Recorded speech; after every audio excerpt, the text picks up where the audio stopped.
चलिए, तो animal kingdom के बेसिक्स जो है आज हमने लेक्चर में वो करने हैं, कोशिश रहेगी कि एक ही लेक्चर में सारे के सारे जो है बेसिक्स हैं वो क्लियर कर दें, है ना। तो सबसे पहले एक बार मेरे साथ साथ आप लोगों ने मन में रिवाइज करना है, मन में बोलना है सभी ने, वैसे क्लास में नहीं बोलना कि एनिमल किंगडम के अंदर कौन कौन से फाइलम होते हैं। मैं सारे के सारे फाइलम को यहाँ लिखने वाला हूँ। एनिमल किंगडम के अंदर फाइलम कौन से हैं? सबसे पहली जो फाइलम होती है फाइलम पोरीफेरा, मन में बोलते रहो सारे के सारे। पोरीफेरा होती है, फिर आती है सिलेंड्रेटा, सिलेंड्रेटा, फिर आएगी टीनोफोरा, टीनोफोरा, फिर उसके बाद आती है प्लेटीहेल्मिन्थीस, प्लेटीहेल्मिन्थीस, फिर आएगी एसके हेल्मिन्थीस, एसके हेल्मिन्थीस, उसके बाद आती है एनिलिडा, एनिलिडा, फिर आएगी आर्थ्रोपोडा, फिर उसके बाद मोलस्का, मोलस्का के बाद इकाइनोडर्मेटा, इकाइनोडर्मेटा के बाद आएगी हेमिकोडेटा,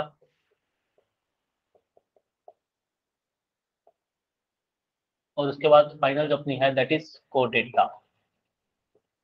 तो एनिमल किंगडम को हम इन सारी की सारी फाइलम्स के अंदर क्या करते हैं, डिवाइड करते हैं।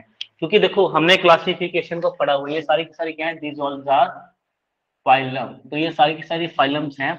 अब देखो हमने क्लासिफिकेशन पढ़ी हुई है, हमने एक ही चीज देखी थी कि जब भी हम किसी चीज को क्या करते हैं, क्लासिफाई करते हैं, तो क्लासिफाई करते करते टाइम हमारे पास कुछ करेक्टर्स होने चाहिए, जिन करेक्टर्स के बेसिस पे हम क्लासिफिकेशन को करते हैं।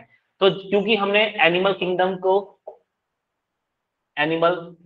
को क्लासिफाई किया फाइलम्स के अंदर, है ना। तो एनिमल किंगडम को हमने फाइलम्स के अंदर क्लासिफाई किया है। तो क्लासिफाई करने के लिए जो करेक्टर्स हैं, आज हमने उन सारे के सारे जो करेक्टर्स, उन करेक्टर्स की क्या करनी है, स्टडी करनी है कि किस किस करेक्टर के बेसिस पे हमने एनिमल किंगडम को डिवाइड किया है। यहां तक किसी का कोई सवाल, कोई क्वेश्चन तो नहीं अभी तक? No sir. बहुत बढ़िया।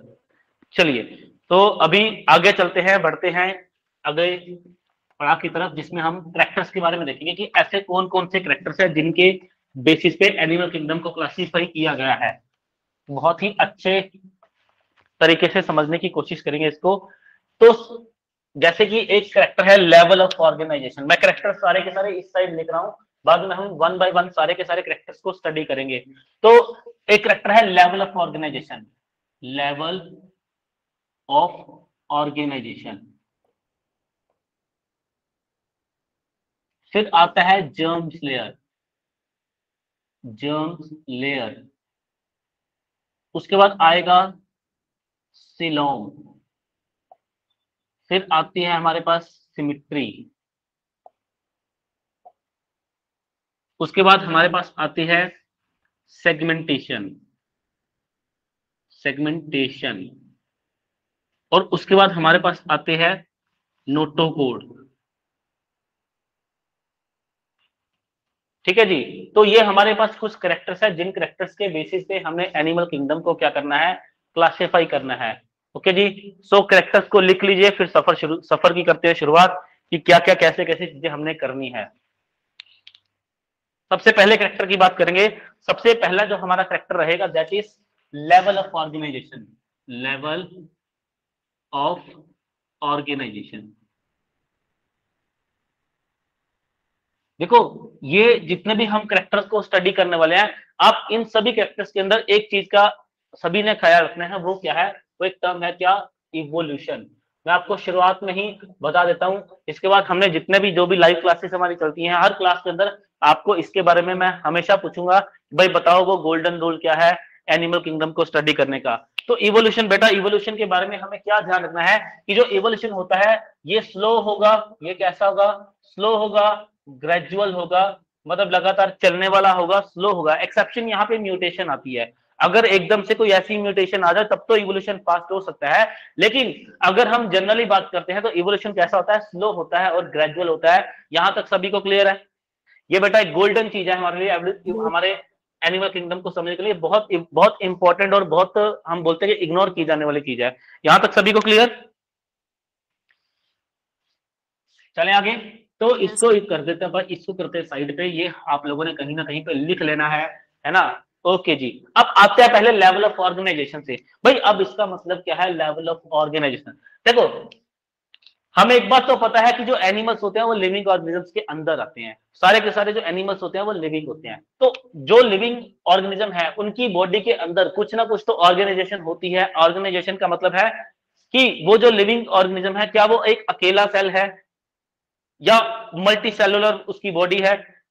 अगर मल्टी सेलुलर भी है तो क्या उसकी बॉडी के अंदर टिश्यू बन चुके हैं? क्या उसकी बॉडी के अंदर जो ऑर्गन्स हैं या फिर ऑर्गन सिस्टम जो है वो बन चुका है, या फिर उसकी बॉडी के अंदर सिर्फ और सिर्फ सेल काम कर रहे हैं? तो इसी के बेसिस पे हम क्लासिफाई करते हैं एनिमल किंगडम को। देखो, लेवल ऑफ ऑर्गेनाइजेशन की बात करते हैं तो दो तरह के ऑर्गेनिज्म होते हैं। एक होते हैं जो होते हैं सिर्फ सिंपल यूनिसेलुलर, सिंपल यूनिसेलुलर मतलब एक कोश की जीव, ऐसे ऑर्गेनिज्म जो एक सेल से मिलकर बनते हैं। देखो, ये सारे के सारे एनिमल जो सिंगल सेल वाले होते हैं, यूनिसेलुलर होते हैं, इनको हम पढ़ते हैं किसके अंदर? इनको हम पढ़ते हैं फाइलम प्रोटिस्टा के अंदर। ये सारे के सारे प्रोटोजोन्स होते हैं, है ना, और इनको हम पढ़ते हैं किसके अंदर? फाइलम प्रोटिस्टा के अंदर। तो ये तो इनकी तो कहानी यहीं पे खत्म कर देते हैं। अब हम आगे बात करते हैं हमारे एनिमल किंगडम के अंदर क्या है। जो ऑर्गेनिज्म है, दूसरी कौन सी कैटेगरी आती है हमारे सामने? दैट इज मल्टी सेलुलर, जिनकी बॉडी के अंदर बहुत सारे सेल्स हैं। अब ये जो मल्टी सेलुलर है, इसके अंदर किस तरीके का अरेंजमेंट है सेल्स का, कैसी ऑर्गेनाइजेशन है, इसके बेसिस पे ये तीन तरह के होते हैं। ऐसे भी हो सकते हैं जिनकी बॉडी के अंदर बहुत सारे सेल तो है, ऐसे एनिमल्स भी आपको देखने को मिलेंगे जिनके अंदर बहुत सारे सेल्स तो हैं, लेकिन वो सारे के सारे जो सेल्स हैं वो अकेले अपना अपना काम कर रहे हैं। जैसे मैं आपको यहाँ पे एक बहुत प्यारी सी एग्जांपल देता हूं। मैं आपको दो सिचुएशन दूंगा, आपने बताना है कौन सी सिचुएशन जो है वो बेटर है। जैसे ऐसा था कि एक दिन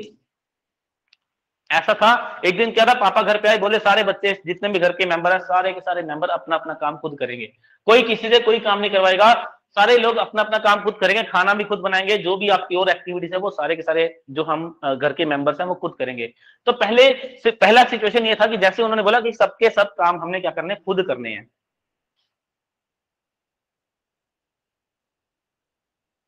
है ना। तो इसमें अब हुआ क्या, जैसे ही पापा ने ऑर्डर जारी कर दिया कि भाई अपने काम खुद करने हैं, तो भाई आप क्या करते थे? पहली की सिचुएशन अलग थी। अब आप सुबह उठे, अपना फ्रेश हुए, आराम से खाना बनाया, स्कूल जाना है स्कूल गए, जो कोई जॉब करनी है जॉब करनी, प्रिपरेशन कर रहे हो। इसके अलावा फिर घर आए, रास्ते से सब्जियां लेके आए, राशन लेके आए, फिर अपना खाना खुद बनाया, फिर खाया, फिर पढ़ने बैठ गए, फिर अपने घर के काम को, फिर रात का खाना बनाया और फिर तक खा के सो गए। सुबह से फिर यही रूटीन, ऐसा ही सारा कुछ मम्मा कर रहे हैं, सारा कुछ पापा कर रहे हैं, भाई बहन सब कुछ यही कर रहे हैं। तो 3-4 दिन ये काम चला। अब पापा आए घर पे, बोले भाई ऐसा है, अब सिस्टम थोड़ा सा चेंज करते हैं, फाइनेंशियली जो भी दिक्कत होगी, फाइनेंशियली जो भी चीज होगी वो सारी की सारी मैं देखूंगा, घर का जितना भी काम होगा वो सारा का सारा मम्मी देखेंगी, बच्चों का काम सिर्फ पढ़ाई करना है, बच्चे सिर्फ अपना पढ़ाई पे ध्यान देंगे। अब क्या था, घर का खाना वगैरह मम्मी सबके लिए, एक मिनट यार क्या प्रॉब्लम आ रही, एक मिनट, एक मिनट।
हाँ जी, प्रॉपर विजिबल आपको बोर्ड? Yes sir. ओके, तो सिचुएशन ये थी, पापा बोले भाई ऐसा है, अब कुछ नहीं, अब सिस्टम चेंज करते हैं, अब घर का सारा जो काम है वो मम्मी करेगी, बाहर का जो काम है, फाइनेंशियली जो काम है वो पापा खुद करेंगे, मैं खुद करूंगा, इसके अलावा जो बाकी बच्चों का काम पढ़ाई करना है, बच्चे पढ़ाई करेंगे। अब क्या है, आप अपना पढ़ाई पे फोकस करें, आप प्रॉपर तरीके से अपनी तैयारी करें, पढ़ रहे हो, है ना, पापा फाइनेंशियली देख रहे हैं, अपना सिस्टम वो देख रहे हैं, और मम्मा क्या कर रही है, सबके लिए खाना बना रही है। अब पापा जो कमाई कर रहे हैं वो भी सबके ऊपर वो सभी को डिवाइड कर रहे हैं, सभी के ऊपर उस चीज का यूज किया जा रहा है। मम्मा जो मेहनत कर रहे हैं खाना बनाने की वो भी सबको दिया जा रहा है, और जो भी आप पढ़ाई करोगे इन फ्यूचर आप भी उसका जो भी उसको यूटिलाइज करोगे वो सबके लिए ही करोगे। तो पहले वाला सिस्टम ज्यादा बेटर था या अभी वाला ज्यादा सिस्टम बेटर है? पहले आप अच्छे से अपना काम कर पाते थे या अब आप अपना काम अच्छे से काम कर पाते हो? पहले आपकी मम्मा अच्छे से काम कर पाती थी या अब अच्छे से काम कर पा रही हैं? कौन सा सिस्टम बेटर है? सर अब वाला जो अभी वाला सिस्टम है, क्योंकि अभी पता क्या हुआ, अभी एक चीज आ गई, अब यहाँ पे डिवीजन ऑफ लेबर आ गया। यहाँ पे क्या आ गया? Division of labour. Division of labour का मतलब है कि एक काम के लिए सिर्फ एक तरह के मेंबर को ही बोला गया कि भाई घर का खाना बनाना तो सिर्फ एक मेंबर ही बनाएगा, सबके लिए बनाएगा, मतलब उसके अंदर स्पेशलिटी आ गई। ऐसा ही कुछ हुआ हमारी बॉडी के अंदर, हमारे एनिमल्स के अंदर। जब शुरुआती तौर पे एनिमल्स बने थे तो एक तो पहले प्रिमिटिव एनिमल बने, जैसे अमीबा जैसे एनिमल थे वो सिंगल सेल वाले थे। उसके बाद जब मल्टी सेलुलर ऑर्गेनिज्म बने तो सबसे पहले उनके अंदर जो ऑर्गेनाइजेशन था कि बहुत सारे सेल्स तो थे, बहुत सारे सेल्स आपस में मिलकर रह रहे थे, एक ऑर्गेनिज्म बनाया उन्होंने, लेकिन सारे के सारे जो सेल्स थे ना वो अपना अपना काम खुद कर रहे थे। एक सेल है वो रिप्रोडक्शन भी कर रहा है, वो खाना भी खा रहा है, वो खाने से एनर्जी भी निकाल रहा है, सिर्फ और सिर्फ एक सेल ऐसे सारे के सारे काम जो है हर सेल अपना अपना काम खुद कर रहा है। लेकिन धीरे धीरे इवोल्यूशन हुआ, भगवान ने देखा भाई ये तो नेचर जो है ये तो काम का नहीं है, इतना एनर्जी लेने की फूड से एफिशिएंसी और बढ़ानी पड़ेगी, काम करने की एफिशिएंसी और चाहिए। तो अब क्या हुआ, कुछ ऐसे सेल्स जो एक जैसा काम करते हैं, मान लो कुछ ऐसे सेल्स थे जो मिलके बोले थे कि हम तो प्रोटेक्शन प्रोवाइड कर रहे हैं, तो वो मिले आपस में, उन्होंने बोला भाई हम सब लोग एक जैसा काम करते हैं, क्यों ना हम मिलके रहें। तो ऐसे ही टिश्यूज की फॉर्मेशन होगी। एक जैसे सेल जो स्ट्रक्चर में सेम है, जो फंक्शन में सेम है, जो अपने ओरिजिन में सेम है, वो मिलके रहे और मिलके अब वो मिलके काम कर रहे हैं। तो थोड़ा सा सिस्टम क्या है अपडेट हुआ, यहां पे टिश्यूज बनने लग गए। उसके बाद क्या हुआ, भगवान ने देखा भाई अच्छी बात है, सेलुलर लेवल जो था उससे तो बहुत बढ़िया काम चल रहा है, लेकिन अभी और सुधार किया जा सकता है। तो अब ऐसा हुआ कि जो कुछ टिश्यूज थे वो टिश्यूज आपस में मिले, वो टिश्यूज आपस में मिले और उन्होंने ऑर्गन्स की फॉर्मेशन कर दी। अब ऑर्गन स्पेसिफिकली अपना अपना काम कर रहे हैं। जैसे स्टमक एक ऑर्गन है, अपना काम कर रहा है, वो क्या कर रहा है, वो फूड को स्टोर करने का काम कर रहा है, फूड में से एचसीएल रिलीज करेगा, उसके अंदर एचसीएल रिलीज होगा तो अपना बेसिकली क्या करेगा, जो माइक्रोब्स वगैरह उनको खत्म करने का काम करेगा, फूड को सॉफ्ट करेगा, डाइजेशन में हेल्प करने की कोशिश करेगा। ऐसे ही लीवर भी काम कर रहा है, इंटेस्टाइन भी काम करे। लेकिन ऐसे सारे के सारे ऑर्गन एक मिनट यार, ऐसे सारे के सारे ऑर्गन जो क्या कर रहे हैं, जो फूड के ऊपर ही काम कर रहे हैं, तो उन्होंने मिलकर एक पूरा पूरा सिस्टम बना लिया जिसको हम बोलते हैं organ system level of organization. अब क्या सिस्टम था, डाइजेस्टिव सिस्टम ने बोला कि चिंता मत करो भाई, सभी को खाना मिलेगा, सभी के लिए खाना मैं डाइजेस्ट करूंगा। सर्कुलेटरी सिस्टम ने बोला कोई बात नहीं, जैसे ही खाना डाइजेस्ट होगा इस डाइजेस्टिव सिस्टम से खाना लेके मैं सब तक खाना पहुंचा दूंगा। मसल्स ने बोला टेंशन मत लो, जो भी मूवमेंट है खाने को ढूंढना वो सब मेरा काम है। किडनी बोली कि भाई जब तुम खाने से एनर्जी निकालोगे तो टॉक्सिक तो निकलेंगे ना, केमिकल तो निकलेंगे, वेस्ट मटेरियल तो निकलेंगे, उनको बॉडी से बाहर मैं निकालूंगा, भाई इसमें कोई दिक्कत वाली बात नहीं है। तो भाई हम मिलके काम करते हैं। अब बात ये हुई, इतना कुछ हुआ तो भाई इतना कुछ करने के लिए, मैनेज करने के लिए कोई ना कोई तो चाहिए ना, तो एक मैनेजर भी तो चाहिए जो सब कुछ मैनेज करे। तो वहां से हमारा स्टार्ट होता है जो हमारा नर्वस सिस्टम है, जो कंट्रोल एंड कोऑर्डिनेशन वाला पार्ट है, एंडोक्राइन सिस्टम है, नर्वस सिस्टम है, कि भाई मैं आपको कंट्रोल एंड कोऑर्डिनेशन करूंगा, मैं बताऊंगा सर्कुलेटरी सिस्टम को कि भाई अपनी सर्कुलेशन को फास्ट कर दो, फूड आ रहा है। तो इस तरीके से स्टार्टिंग में कौन सा लेवल फॉर्मेशन था, सेलुलर। स्टार्टिंग में क्या था, सिर्फ और सिर्फ सेल थे, बाद में आए और बाद में टिश्यूज आ गए, उसके बाद में कौन सा सिस्टम आ गया, ऑर्गन या फिर organ system level of formation. तो पहला कौन सा था, सेलुलर लेवल, फिर उसके बाद आ गया टिश्यू लेवल आ गया, और लास्ट में कौन सा आ गया हमारे पास, ऑर्गन या फिर organ system level of organization. अब अगर मैं आपसे पूछूं कि सबसे बेस्ट वाला कौन सा है, सबसे ज्यादा एफिशिएंट कौन सा सिस्टम है, तो आप क्या बोलोगे कि सर ये जो ऑर्गन और organ system level of organization है ये सबसे ज्यादा क्या है, डेवलप सिस्टम है। इज दैट क्लियर सभी को क्लियर? Yes sir. तो अभी आपसे ये क्वेश्चन पूछा जा सकता है कि भाई कौन सी ऐसी फाइलम है जिसके अंदर ये लेवल देखा जाता है, कौन सी ऐसी फाइलम है जिसके अंदर ये लेवल देखा जाता है, कौन सी ऐसी फाइलम है जिसके अंदर ये लेवल देखा जाता है। तो जो फाइलम पोरीफेरा, जो सबसे पहले वाली फाइलम है हमारी, सबसे पहले देखो, सबसे सिंपल वाला फाइलम है, सबसे सिंपल वाला कैरेक्टर है, तो सबसे पहले वाली फाइलम होगा। तो ये जो सेलुलर लेवल होता है, ये हमें किसके अंदर देखने को मिलता है? ये पाया जाता है फाइलम पोरीफेरा के अंदर। फाइलम पोरीफेरा के अंदर क्या होता है? यही लेवल होता है, सेलुलर लेवल होता है, वहां पे सेल्स होते हैं, वही आपस में काम कर रहे होते हैं अपना मिलके। उसके बाद जो हमारी नेक्स्ट वाली फाइलम आती है, सिलेंट्रेट आ गई, टीनोफोर आ गई, तो इनके अंदर हमें क्या देखने को मिलता है? टिश्यू लेवल ऑफ ऑर्गेनाइजेशन देखने को मिलता है। और प्लेटीहेलमिन्थेस से सबसे पहले शुरुआत होती है ऑर्गन्स के बनने की। प्लेटीहेलमिन्थेस के अंदर क्या होता है? ऑर्गन्स बनते हैं, फेरिंक्स वगैरह बनेगा, ठीक है, इंटेस्टाइन वगैरह बनेगी, तो ये सारी की सारी चीजें बनेगी। और हम बोलते हैं कि एक बार एक कैरेक्टर जब आ जाता है ना, तो उसके चांसेस बहुत कम होते हैं उसके वापस जाने के। तो प्लेटीहेलमिन्थेस के अंदर ऑर्गन्स आते हैं, उसके बाद जितने भी हमें एनिमल्स देखने को मिलते हैं, सब के अंदर कौन सा लेवल देखने को मिलता है? ऑर्गन और organ system level of organization. सभी को क्लियर? सर सेलुलर में आपने पोरीफेरा बोला है अकेला।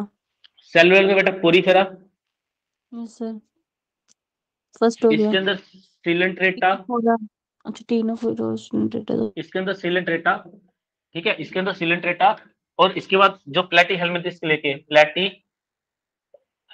लेके अप टू बाकी जितने भी है कोडेटा तक, सारे के सारे इसी के अंदर आ गए। स्टार्टिंग में आपने लाइन वाइज लिखे थे ना, पोरीफेरा जैसे सिलेंट्रेटा, टीनोफोरा। टीनोफोरा का जी जी जी जी, टीनोफोरा फिर टिश्यू में आया सर फिर? हाँ जी हाँ जी हाँ जी, तीनों फिर टिश्यू में आ जाता है। उसके बाद वाले बाद प्लेटीहेलमिन्थेस? वाले सारे प्लेटीहेलमिन्थेस से शुरुआत होती है, फिर एंड तक सारे के सारे जो होते हैं इसी के अंदर आते हैं। Okay sir. चले आगे, नेक्स्ट फैक्टर की ओर चले। यस भाई एकदम से बच्चे आए क्लास में, कहाँ सो रहे थे सारे के सारे ये लोग? चलिए, तो नेक्स्ट हम बात करते हैं नेक्स्ट लेवल की। नेक्स्ट जो हमारा फैक्टर रहेगा that is germ layer. Ctenophora भी टिश्यू लेवल में ही आता है। हाँ जी हाँ जी, टीनोफोरा के अंदर टिश्यू लेवल होता है, लेकिन टीनोफोरा के अंदर शुरुआत हल्की हल्की हो जाती है शुरुआत। टीनोफोरा के अंदर हल्की सी शुरुआत होती है, लेकिन जो पहला ऑर्गन बन के आता है वो तो कहाँ बन के आता है? लिंक सर हमें अभी आया मैसेज। कहाँ से बेटा आपको मैसेज? बेटा कहाँ से आपको मैसेज आया अभी? लिंक अभी आया फॉरवर्ड किया। बेटा कौन से ग्रुप में था आप? Second batch medical. Second batch में। सर हमें तो लिंक कभी आया है। आने हैं। कभी है पहुंचा। एक मिनट में, मुझे तो पता ही नहीं है, मैं तो लिंक भेज चुका हूँ दोनों ग्रुप में। एक मिनट रुको, मैं देखूँ कहाँ कौन सा ग्रुप रह गया। सर अभी मिला हमें लिंक। पीजीटी में तो पहले आ गया था आपका।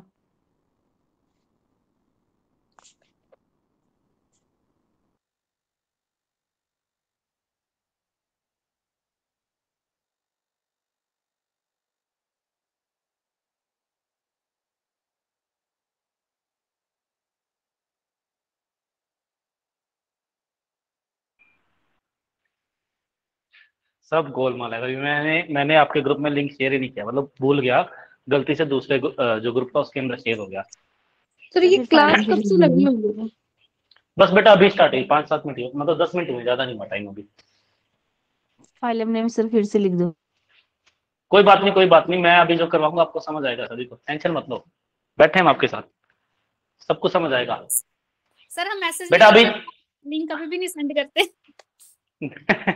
बेटा वो बाय मिस्टेक है ना, हो जाता है कभी कभी। मैं भी देख रहा था कि बच्चे, मैं बोल रहा था कि यार मैंने तो वोटिंग करवाई थी कि मैक्सिमम बच्चे आए यहाँ पे क्लास में और बहुत कम आए हैं। चलिए सर हमें लगा आप सो गए। नहीं नहीं, सोया नहीं था, मैं जाग रहा था, मैं रात से जाग रहा हूँ कि सुबह क्लास लेनी है। चलिए आते हैं, तो हमारे एनिमल किंगडम की, बेटा एनिमल किंगडम ही पढ़ रहे हैं हम, उसके अंदर हम यही देख रहे हैं लेवल ऑफ, मतलब कैरेक्टर्स देख रहे हैं सारे के सारे, है ना। तो हम नेक्स्ट कैरेक्टर की बात करेंगे दैट इज जर्म लेयर। बेटा मैंने अभी तक एक कैरेक्टर करवा दिया है, मैं लास्ट में उसको बता दूंगा आप लोगों को, ठीक है, कोई टेंशन लेने वाली बात नहीं है, यहाँ से शुरुआत कर रहे हैं, बस ये समझ लो सारा कुछ समझ आएगा आप लोगों को। ओके, तो हमारा नेक्स्ट कैरेक्टर है दैट इज जर्म लेयर। अब मैं तो पहली बात यह है कि जर्म लेयर होती क्या है। जर्म सर लेयर, ये कर रहे हैं ना हम? हाँ जी, वैसे बेटा मैं आपको, हाँ जी एनिमल किंगडम का वैसे हल्का हल्का आप लोगों को मैं बता चुका हूँ इसके बारे में कल की क्लास में। तो एनिमल किंगडम की सॉरी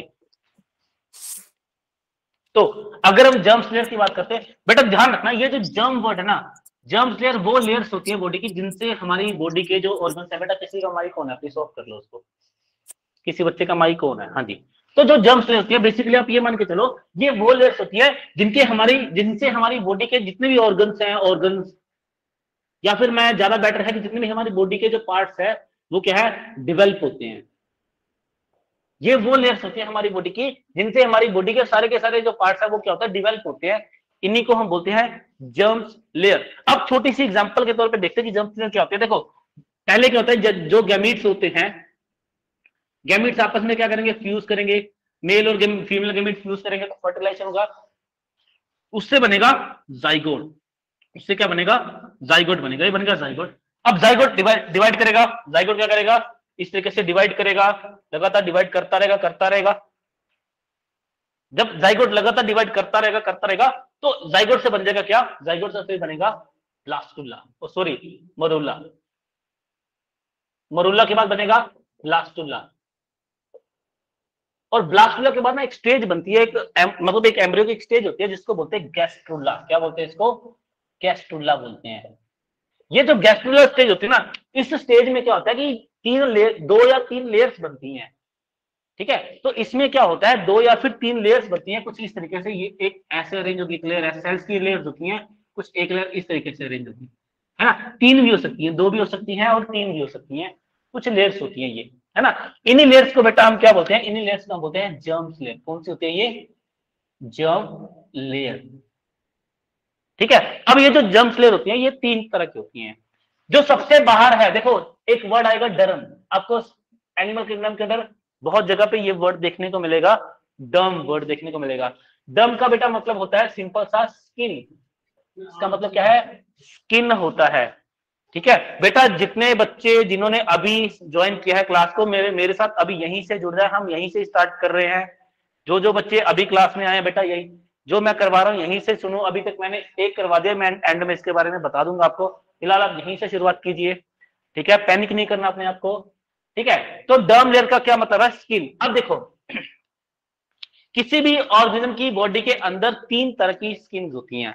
एक तो होती है बाहर वाली जिसको हम बोलते हैं एक्टोडर्म, मतलब जो जर्म्स लेयर होती है वो 3 तरह की होती है। एक सबसे बाहर वाली जिसको हम बोलते हैं एक्टोडर्म, एक सबसे अंदर वाली होती है जिसको हम बोलते हैं एंडोडर्म। सबसे बाहर वाली एक्टोडर्म, सबसे अंदर वाली एंडोडर्म, और जो बिल्कुल मिडल में होती है, जो बीच में होती है, इसको हम बोलते हैं मीजोडर्म। इसको हम क्या बोलते हैं, मीजोडर्म बोलते हैं, है ना। तो क्या बात अभी तक मैंने आपको सिंपल सी कौन सी बात बताई, क्या बात बताई है कि 3 तरह की लेयर्स होती हैं। जो सबसे बाहर वाली होगी उसको हम बोलते हैं एक्टोडर्म बोलते हैं, जो सबसे अंदर वाली होगी उसको हम एंडोडर्म बोलते हैं, और जो दोनों के बीच में होती है उसको हम क्या बोल देते हैं, मीजोडर्म बोलते हैं। यहां तक सभी को क्लियर हुआ? Yes sir. सर जो पहले बहुत बढ़िया। जाइगोट से मरुल्ला का आपने बताया वो 2 डिवीजन हुई है फिर बना है, मतलब नहीं 2 नहीं मैंने 1 से ऐसे, 4 देखो कर लो 2 नहीं होता, 2 1 नहीं से होता, 4 बहुत कर सारी लो। बहुत डिविजन्स होती हैं, वो टॉपिक नहीं है बेटा।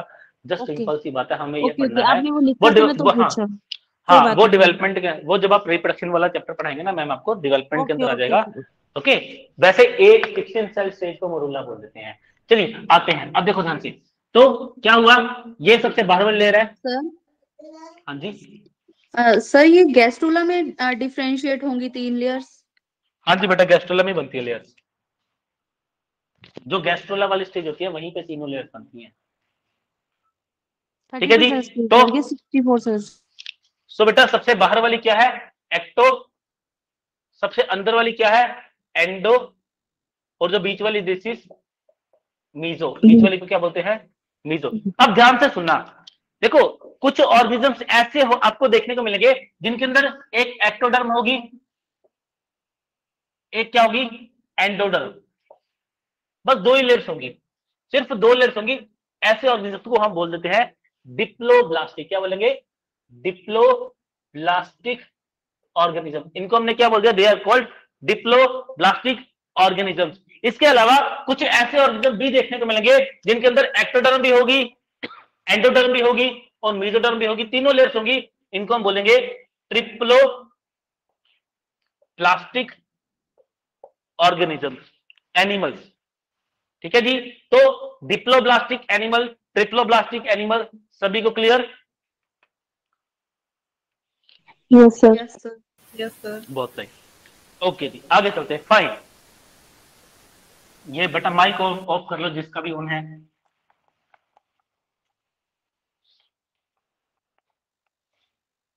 बहुत बढ़िया। तो जर्म लेयर के बेसिस पे एनिमल कितने तरह के होते हैं? जर्म लेयर्स के बेसिस पे एनिमल दो तरह के होते हैं, एक ऐसे डिप्लोब्लास्टिक और एक ऐसे जिनके पास 3 लेयर्स है, दे आर कॉल्ड ट्रिप्लोब्लास्टिक। ठीक है, एग्जांपल देखो अब यहाँ पे। ठीक है, एग्जांपल यहाँ पे क्या है, देखो फाइलम कौन कौन सी? पोरीफेरा, सिलेंट्रेटा और टीनोफोरा। ये 3 ऐसी फाइलम्स है बेटा जिनके जो कैसी होती है वो डिप्लोब्लास्टिक होती है। इसके अलावा प्लैटीहेल्मिन्थेस से लेके कहां तक? कोर्डेटा तक, सारे के सारे कैसे होते हैं? ट्रिप्लोब्लास्टिक होते हैं। क्लियर? हाँ जी पूजा बोलिए। सिर्फ अपने आप हो गया, मैंने ध्यान नहीं दिया। ओके ओके जी, क्लियर हुआ भाई? तो पोरीफेरा, सिलेंट्रेटा और टीनोफोरा, ये 3 ऐसी फाइलम्स होती है जो डिप्लोब्लास्टिक होती है। उसके बाद जितनी भी फाइलम्स है एनिमल वाली, वो सारी की सारी क्या है? ट्रिप्लोब्लास्टिक है। हो गया, तो आगे चले। सर पोरीफेरा में कोई जर्म लेयर नहीं होती है। हाँ जी, सर पोरीफेरा में कोई जर्म लेयर नहीं होती है। नहीं बेटा, इसको डिप्लोब्लास्टिक के अंदर ही रखा जाता है, इसको डिप्लोब्लास्टिक के अंदर ही स्टडी करते हैं पोरीफेरा को। Sir okay. मतलब आपको पहले क्वेश्चन 3 फाइलम जो हुए उसमें मतलब लेवल ऑफ ऑर्गेनाइजेशन भी सेलुलर हो गया पहले 3 में। पहले नहीं बेटा, लेवल ऑफ पहले फॉर्मेशन, सेलुलर था, बेटा दूसरे में लेवल ऑफ ठीक है ठीक है ठीक है लेवल ऑफ फॉर्मेशन अलग चीज है, उसमें तो हम सेल्स बताते हैं कि को उसके अंदर क्या कैसा लेवल है। लेवल अलग चीज होती है, ये जंप अलग चीज होती है। मतलब ठीक पहले है? 3 वाले फिर प्रिमिटिव में हाँ जी हाँ जी, लेवल अलग चीज है। पहले 3 ऐसी फाइल्स होती है जो डिप्लोब्लास्टिक होती है। मैं आपको एमसीक्यूज दूंगा, उसके अंदर आपको सीधे सीधे आंसर देखने को मिलेंगे। Okay okay sir. जी, चलिए आगे चले, नेक्स्ट मूव करें। Yes sir. Yes sir. चलिए, अब हमारा नेक्स्ट वाला जो कैरेक्टर रहेगा दैट इज बहुत इंपॉर्टेंट है, दैट इज सिलोम।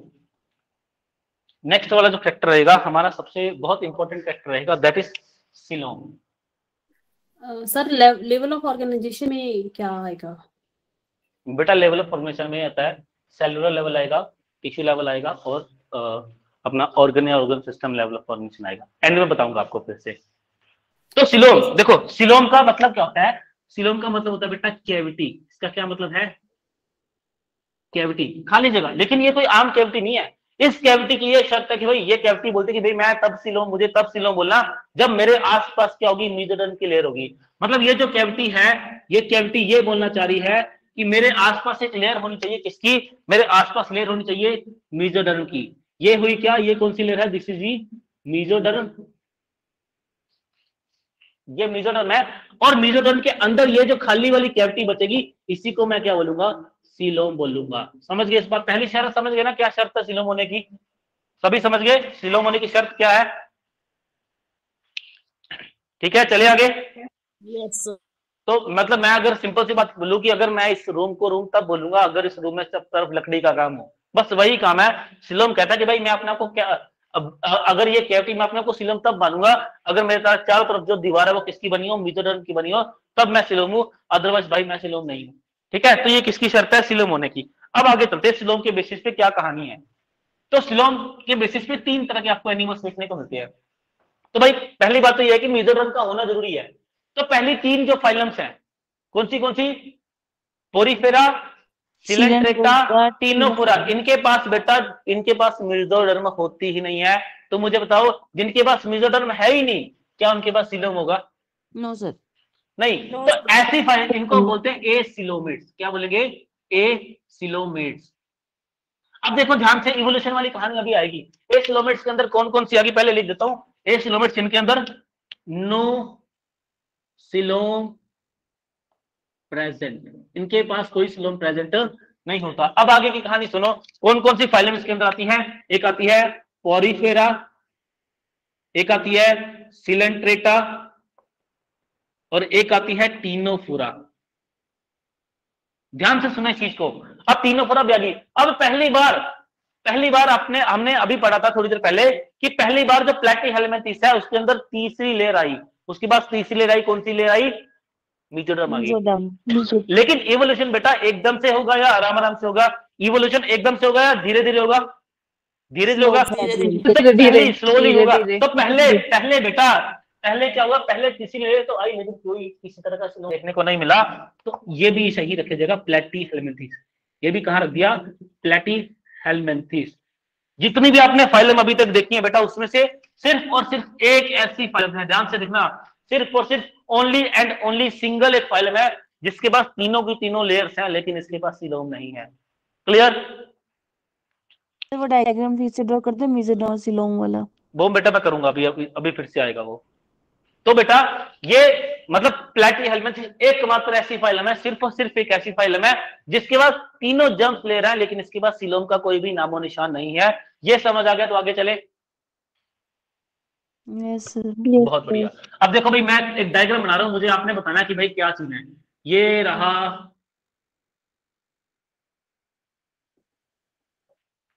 ये ब्लू मार्कर जो मैं यूज कर रहा हूं, बस समझ के चलो। ब्लू मार्कर जो है वो अपना एक्टोडर्म है, ब्लैक वाला मार्कर जो है ये एंडोडर्म है, और ये जो रेड वाला मार्कर है इसको आपने मान लिया क्या? ये आपने मान लिया क्या वाला? इसको आपने मान लिया मेसोडर्म। इसको आपने क्या मान लिया? मेसोडर्म। अच्छा मुझे एक बात बताओ, अगर मैं इस पॉइंट से, ध्यान से मेरी बात सुना, अगर मैं इस पॉइंट से इस तरफ मूव करूं तो क्या मेसोडर्म आई रास्ते में? अगर मैं इस पॉइंट से इधर मूव करूं तो मेसोडर्म आ रही है? यस। इसका मतलब ये सीलोम होना चाहिए। कोई बात नहीं। अगर मैं इस पॉइंट से बेटा इधर मूव करूं तो क्या सीलोम आ रही है? यस। अच्छा अगर मैं इस पॉइंट से इस तरफ मूव करूं तो क्या सीलोम आ रही है? सॉरी मेसोडर्म आ रही है। अगर मैं इस पॉइंट से इधर आऊं क्या मेसोडर्म आ रही है? नो, नहीं आ रही। इसका मतलब अगर मैं दो डायरेक्शन में मूव करता हूं तो मुझे मेसोडर्म देखने को मिलती है। मुझे लगता है कि ये सीलोम है, एक्चुअली में ये सीलोम नहीं है। तो ये हमें एक तरह से झांसा देता है सीलोम होने का। तो इस तरह के सीलोम को देखो, एक बात बताना। अच्छा ये अगर मैं यहां से इधर मूव करूं सीलोम है? यस। यहां से इधर मूव करूं सीलोम है? यहां मतलब ये मेसोडर्म के अंदर मैं कहीं भी मूव करूं मुझे सीलोम देखने को मिलता है। लेकिन अगर मैं इस तरफ, ये जो खाली कैविटी है यहां पे मूव करूंगा तो क्या मुझे सब तरफ मेसोडर्म देखने को मिलती है? नहीं देखने को मिलती। मतलब अगर मैं इसको देखता हूं तो मुझे लगता है सीलोम है, बाहर आके देखता हूं तो मुझे लगता है सीलोम नहीं है। तो ऐसे अरेंजमेंट को, ऐसी कैविटी को हम बोलते हैं सूडो सीलोम। ऐसी कैविटी को क्या बोलते हैं? Pseudo coelom. ऐसे सीलोम को हम क्या बोलेंगे?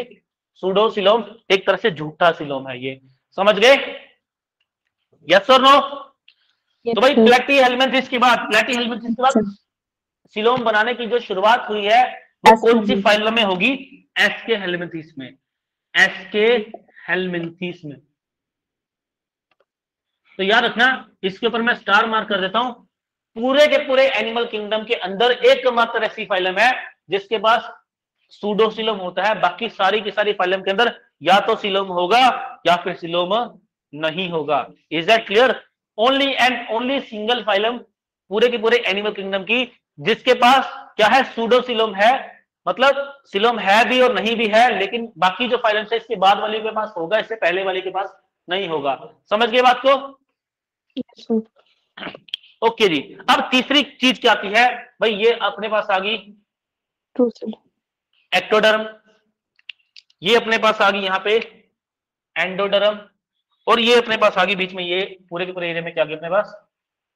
एक्चुअली में यहाँ बिल्कुल साथ होती है, तो ये पूरे के पूरे एरिया में अपने पास क्या आ गई? मेसोडर्म आ गई।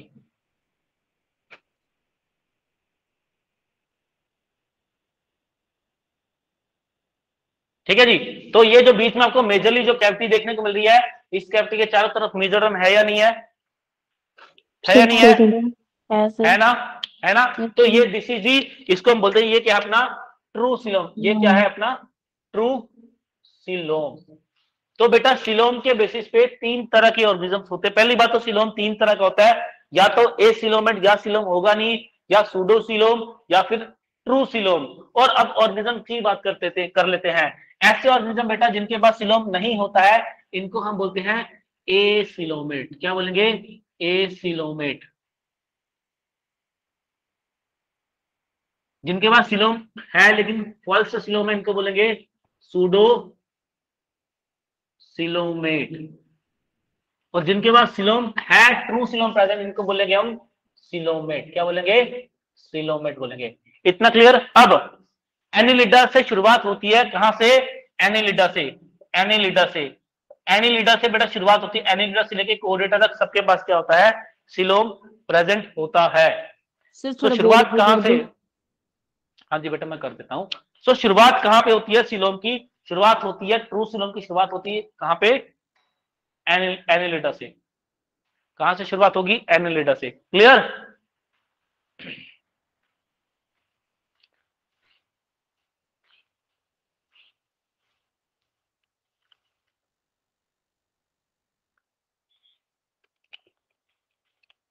सभी को क्लियर है? Yes, sir. आगे मूव करें। Yes sir. बहुत बढ़िया। चलिए एंड में सवाल पूछूंगा तुम लोगों से, मैं सुनते रहना अच्छे अच्छे से। चलिए नेक्स्ट वाले कैरेक्टर की बात करेंगे। नेक्स्ट वाला जो हमारा कैरेक्टर है वो कौन सा है? That is symmetry. मतलब ऐसा है, मैं एक बात आपको क्लियर कर देता हूं। आप दुनिया में किसी भी एग्जाम की तैयारी कर रहे हो जिसके अंदर जूलॉजी आनी है, सुनना ध्यान से। आप दुनिया के अंदर जिस भी एग्जाम पे, किसी भी एग्जाम की तैयारी करना, इवन यूपीएससी की तैयारी कर लो, लेकिन उसमें जूलॉजी होनी चाहिए। वहां पे आपको ये जो आपको 6 कैरेक्टर देखे लिखे हुए दिख रहे हैं, यहां से एक क्वेश्चन पूछते हैं, है ना। और क्वेश्चन पूछने का पैटर्न जो है, क्वेश्चन पूछने का जो हम बोलते हैं लेवल है, वो अलग अलग हो सकता है। तो वो सारे के सारे लेवल हम कवर कर लेंगे। चलिए नेक्स्ट। अभी तक कोई क्वेश्चन तो नहीं किसी को? No sir. नेक्स्ट जो हमारा कैरेक्टर है दैट इज सिमेट्री। इसको समझ डाला तो भाई बायो जिंगल लगा।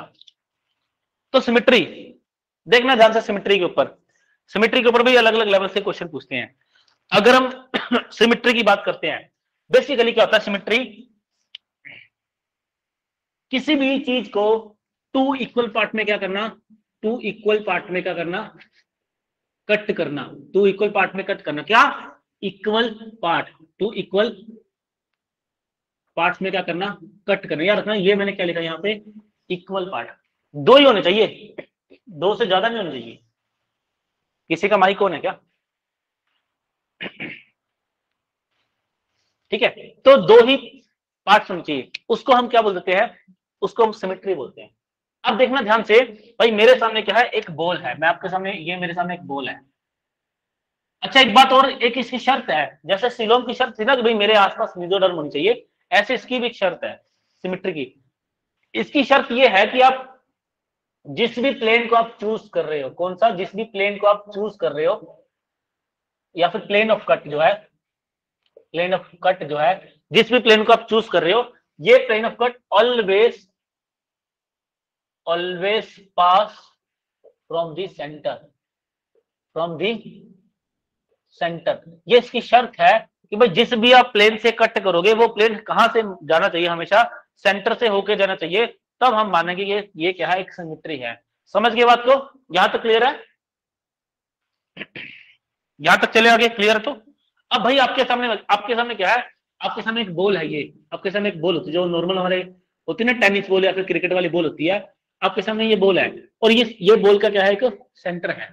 मुझे एक बात बताना, अगर मैं, शर्त क्या है? ये सेंटर से पास होना चाहिए जो भी मैं प्लेन चूज करूंगा। अगर मैं इसको यहां से ऐसे कट करूं, अगर मैं ऐसे कट करूं, तो क्या मैं सही प्लेन चूज कर रहा हूं? No sir. गलत है बेटा। ये शर्त क्या बोलती है? इसकी भी सेंटर से पास होना चाहिए। भाई ये तो बिल्कुल एक नाइंसाफी है। तो ये तो कट कभी भी हो ही नहीं सकता सिमेट्री के अंदर, इसको हम मानने कंसीडर करेंगे ही नहीं, है ना। चलिए कुछ और ट्राई करते हैं। अच्छा अगर मैं क्या करूं? अगर मैं इसको इस प्लेन से कट करूं, मान लो मैंने सोचा कि मैं इसको ऐसे ऐसे कट करूंगा, तो क्या ये ओरिजिनल 2 इक्वल पार्ट में कट हो जाएगा?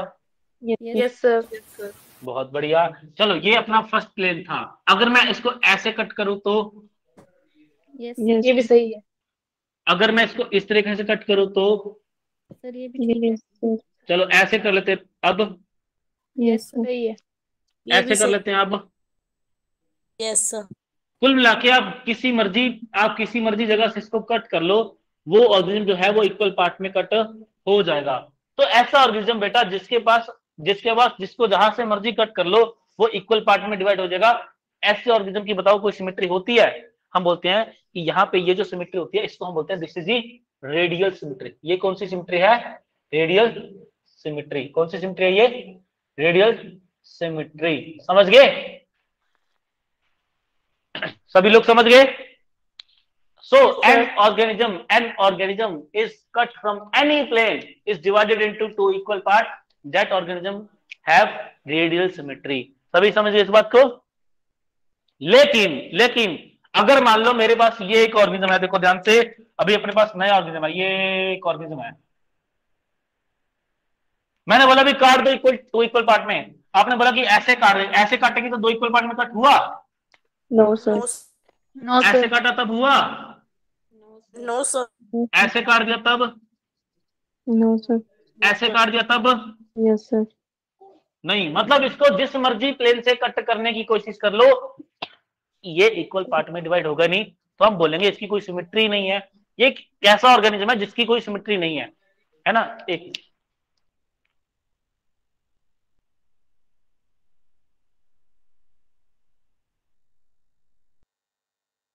ऐसा ऑर्गेनिज्म बेटा जिसकी कोई भी सिमेट्री नहीं है। An organism which is cut from any plane does not divided या फिर cut into two equal part having no symmetry.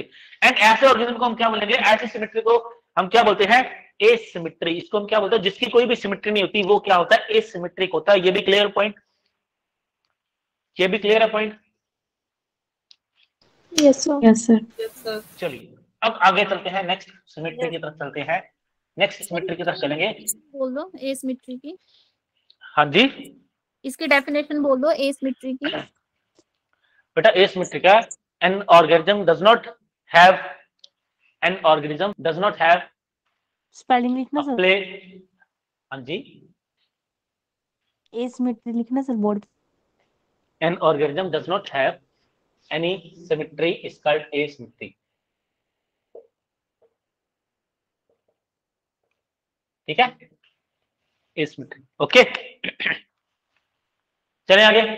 अब आगे बात करते हैं ऐसा ऑर्गेनिज्म बेटा जिसकी सिर्फ और सिर्फ एक सिमेट्री है। ऐसा ऑर्गेनिज्म जिसको सिर्फ और सिर्फ एक ही प्लेन से कट किया जा सकता है टू इक्वल पार्ट में, ऐसे ऑर्गेनिज्म को हम बोलते हैं, इसकी होती है बाइलेटरल सिमेट्री। ठीक है, अब देखो एग्जांपल देखो ध्यान से, इसकी क्या है। जैसे एग्जांपल को आप अभी देख पा रहे हो कैमरे के ऊपर ही, तो एग्जांपल आपके सामने खड़ी है। अगर आपने मेरी बॉडी को कट करना हो टू इक्वल पार्ट्स में, अगर आप ऐसे कट करोगे, यहां से कट करोगे, तो क्या मेरी बॉडी टू इक्वल पार्ट्स में कट हो गई? No sir. नहीं होगी। No sir. अच्छा, अगर ऐसे कट कर दो तो? No sir.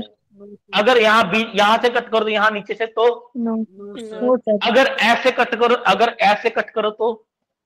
Yes sir. हो जाए। Yes, sir. मतलब ऐसा ऑर्गेनिज्म बेटा, ऐसा ऑर्गेनिज्म जिसका सिर्फ और सिर्फ एक ही प्लेन ऑफ सिमेट्री है। ऐसा ऑर्गेनिज्म जिसके पास सिर्फ और सिर्फ एक ही ऐसा प्लेन है जिस प्लेन से उस ऑर्गेनिज्म की बॉडी को हम टू इक्वल पार्ट में कट कर सकते हैं। ऐसे ऑर्गेनिज्म के अंदर जो सिमेट्री होती है वो होती है बाइलेटरल सिमेट्री। कौन सी? Bilateral symmetry. अब देखो मैं आपको बताता हूं, आपको एक डेफिनेशन आ जाएगी। An organism have only one plane from which it divided या it cut into two equal part। तो ऐसे ऑर्गेनिज्म के पास कौन सी सिमेट्री है? Bilateral symmetry. इतना क्लियर सभी को? Yes sir. इतना बाइलेटरल सिमेट्री के अंदर रट्टा नहीं लगाना। आवाज कम हो गई।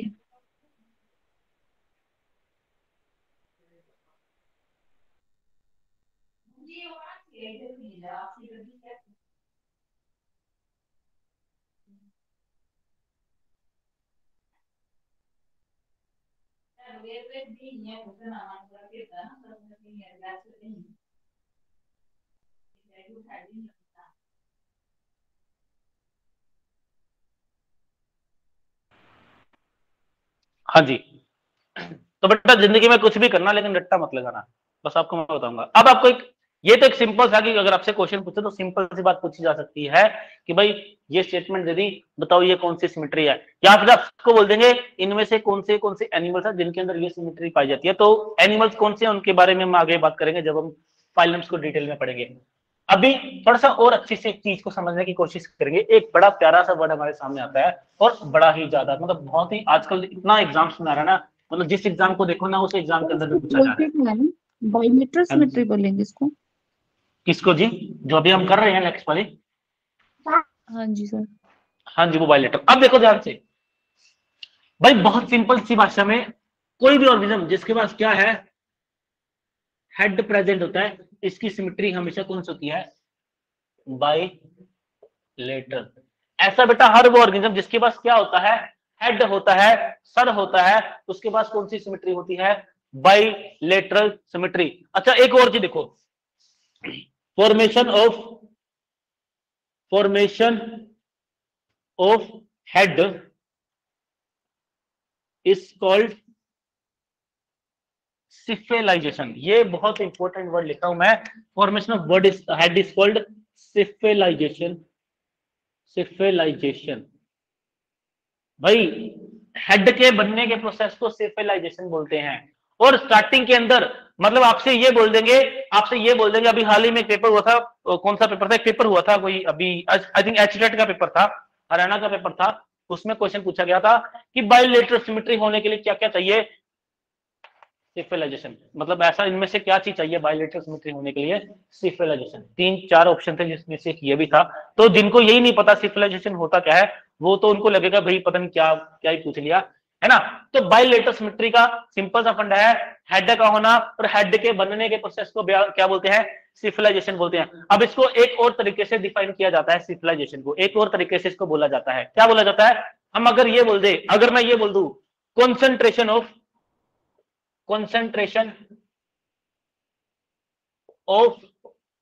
sense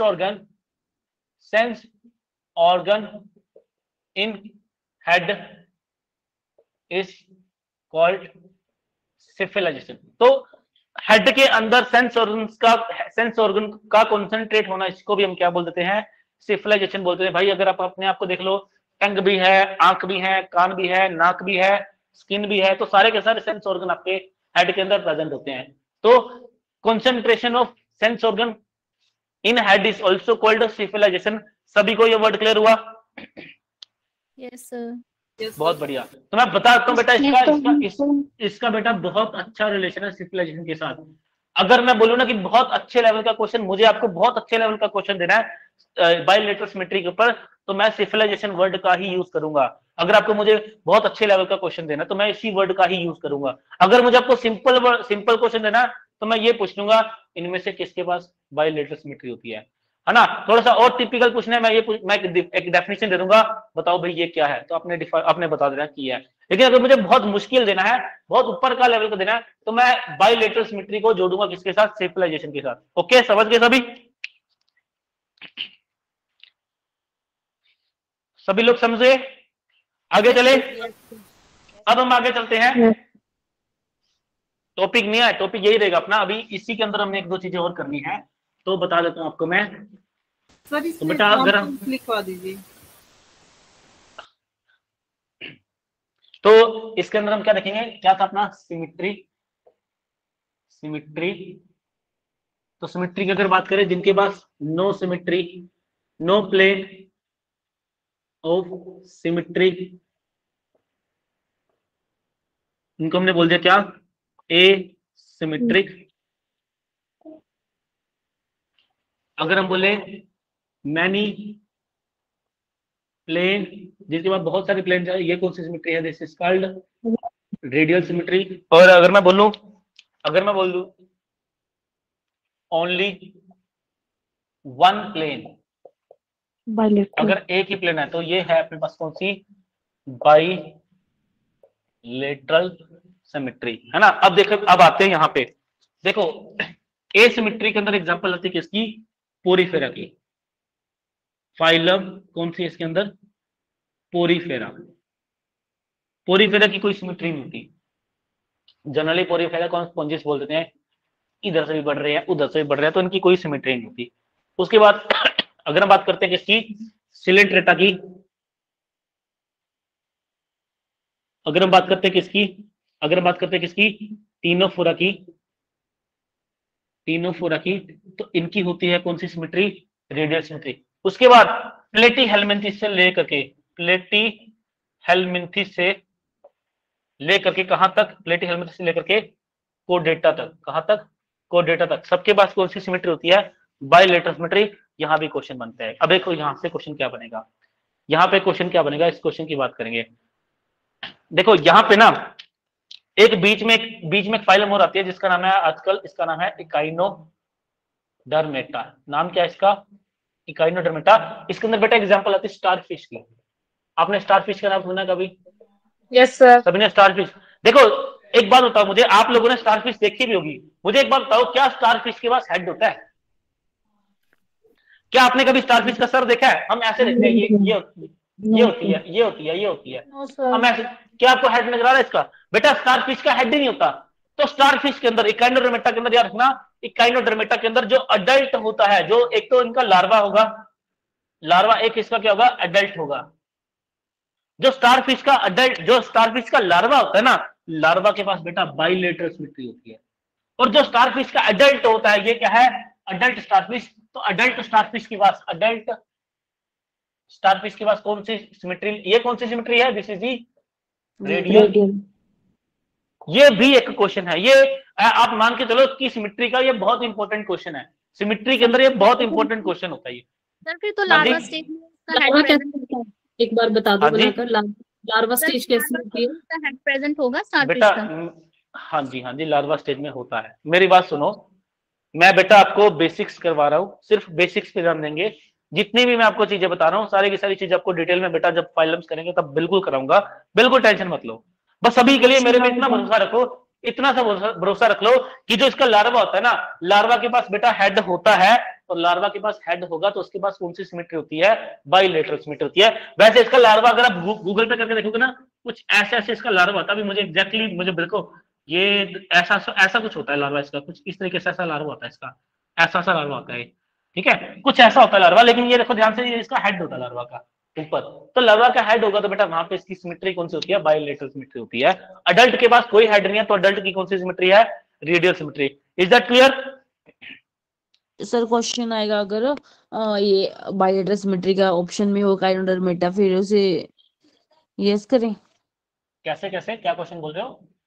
ये क्वेश्चन आएगा इकाइनोडर्मेटा के ऊपर बाइलेटरल सिमेट्री का, फिर इसका आंसर यस ही आएगा। अब मैं आपका क्वेश्चन नहीं समझ, आप बहुत फास्ट बोल रहे हो, आराम से बोलिए। फिर क्वेश्चन आता है अगर बाइलेटरल सिमेट्री का फाइलम दी हुई हाँ। ऑप्शन में इकाइनोडर्मेटा दिया हो तो उसको टिक करेंगे, फिर नहीं करोगे, क्यों करोगे? उसको नहीं करोगे। रेडियल में करते हैं ना। मुझे एक बात बताओ, जब भी कोई पेपर होता है तो पेपर बनाने वाले को फंसना थोड़ी ना है। मतलब कल को आप, उसने ऑप्शन दे दिया, आपने कर दिया, उसने टिक कर दिया, बहुत सारे लोग नहीं करेंगे, एक बनेगा केस, कोर्ट बुलाएगी, भाई साहब आ जाओ, पेपर किसने बनाया, पेश करो बंदे को, तो वो पैसे पंगे लेंगे नहीं आपसे, ऐसे पंगे कभी नहीं लेंगे वो। ये भी ठीक है। पेपर बनाने वाला कभी पंगा लेगा नहीं, वो बोलता भाई लफड़े से दूर रहना, अपने को लफड़े से क्या रहना, दूर। तो अगर वो आपको ऐसा क्वेश्चन देगा तो साथ में अडल्ट लिखा होगा, लार्वा लिखा होगा। अगर उसने ये लिख दिया ना, अगर उसने ये लिख दिया कि फाइलम इकाइनोडर्मेटा के पास बाइलेटरल सिमेट्री होती है, अब डिपेंड करता है कि क्या सिचुएशन है। अगर वो जनरली बोलता है कि होती है, बिल्कुल होती है, चाहे लार्वा स्टेज में।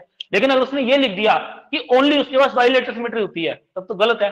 अगर उसने ये लिख दिया कि अडल्ट के पास बाइलेटरल सिमेट्री है, तो वो तो गलत है ना। आगे चले। सर वैसे प्लेटीहेल्मिन्थेस की होती है ना बाइलेटरल? प्लेटीहेल्मिन्थेस की बाइलेटरल होती है, बिल्कुल होती है। प्लेटीहेल्मिन्थेस में वो देखो,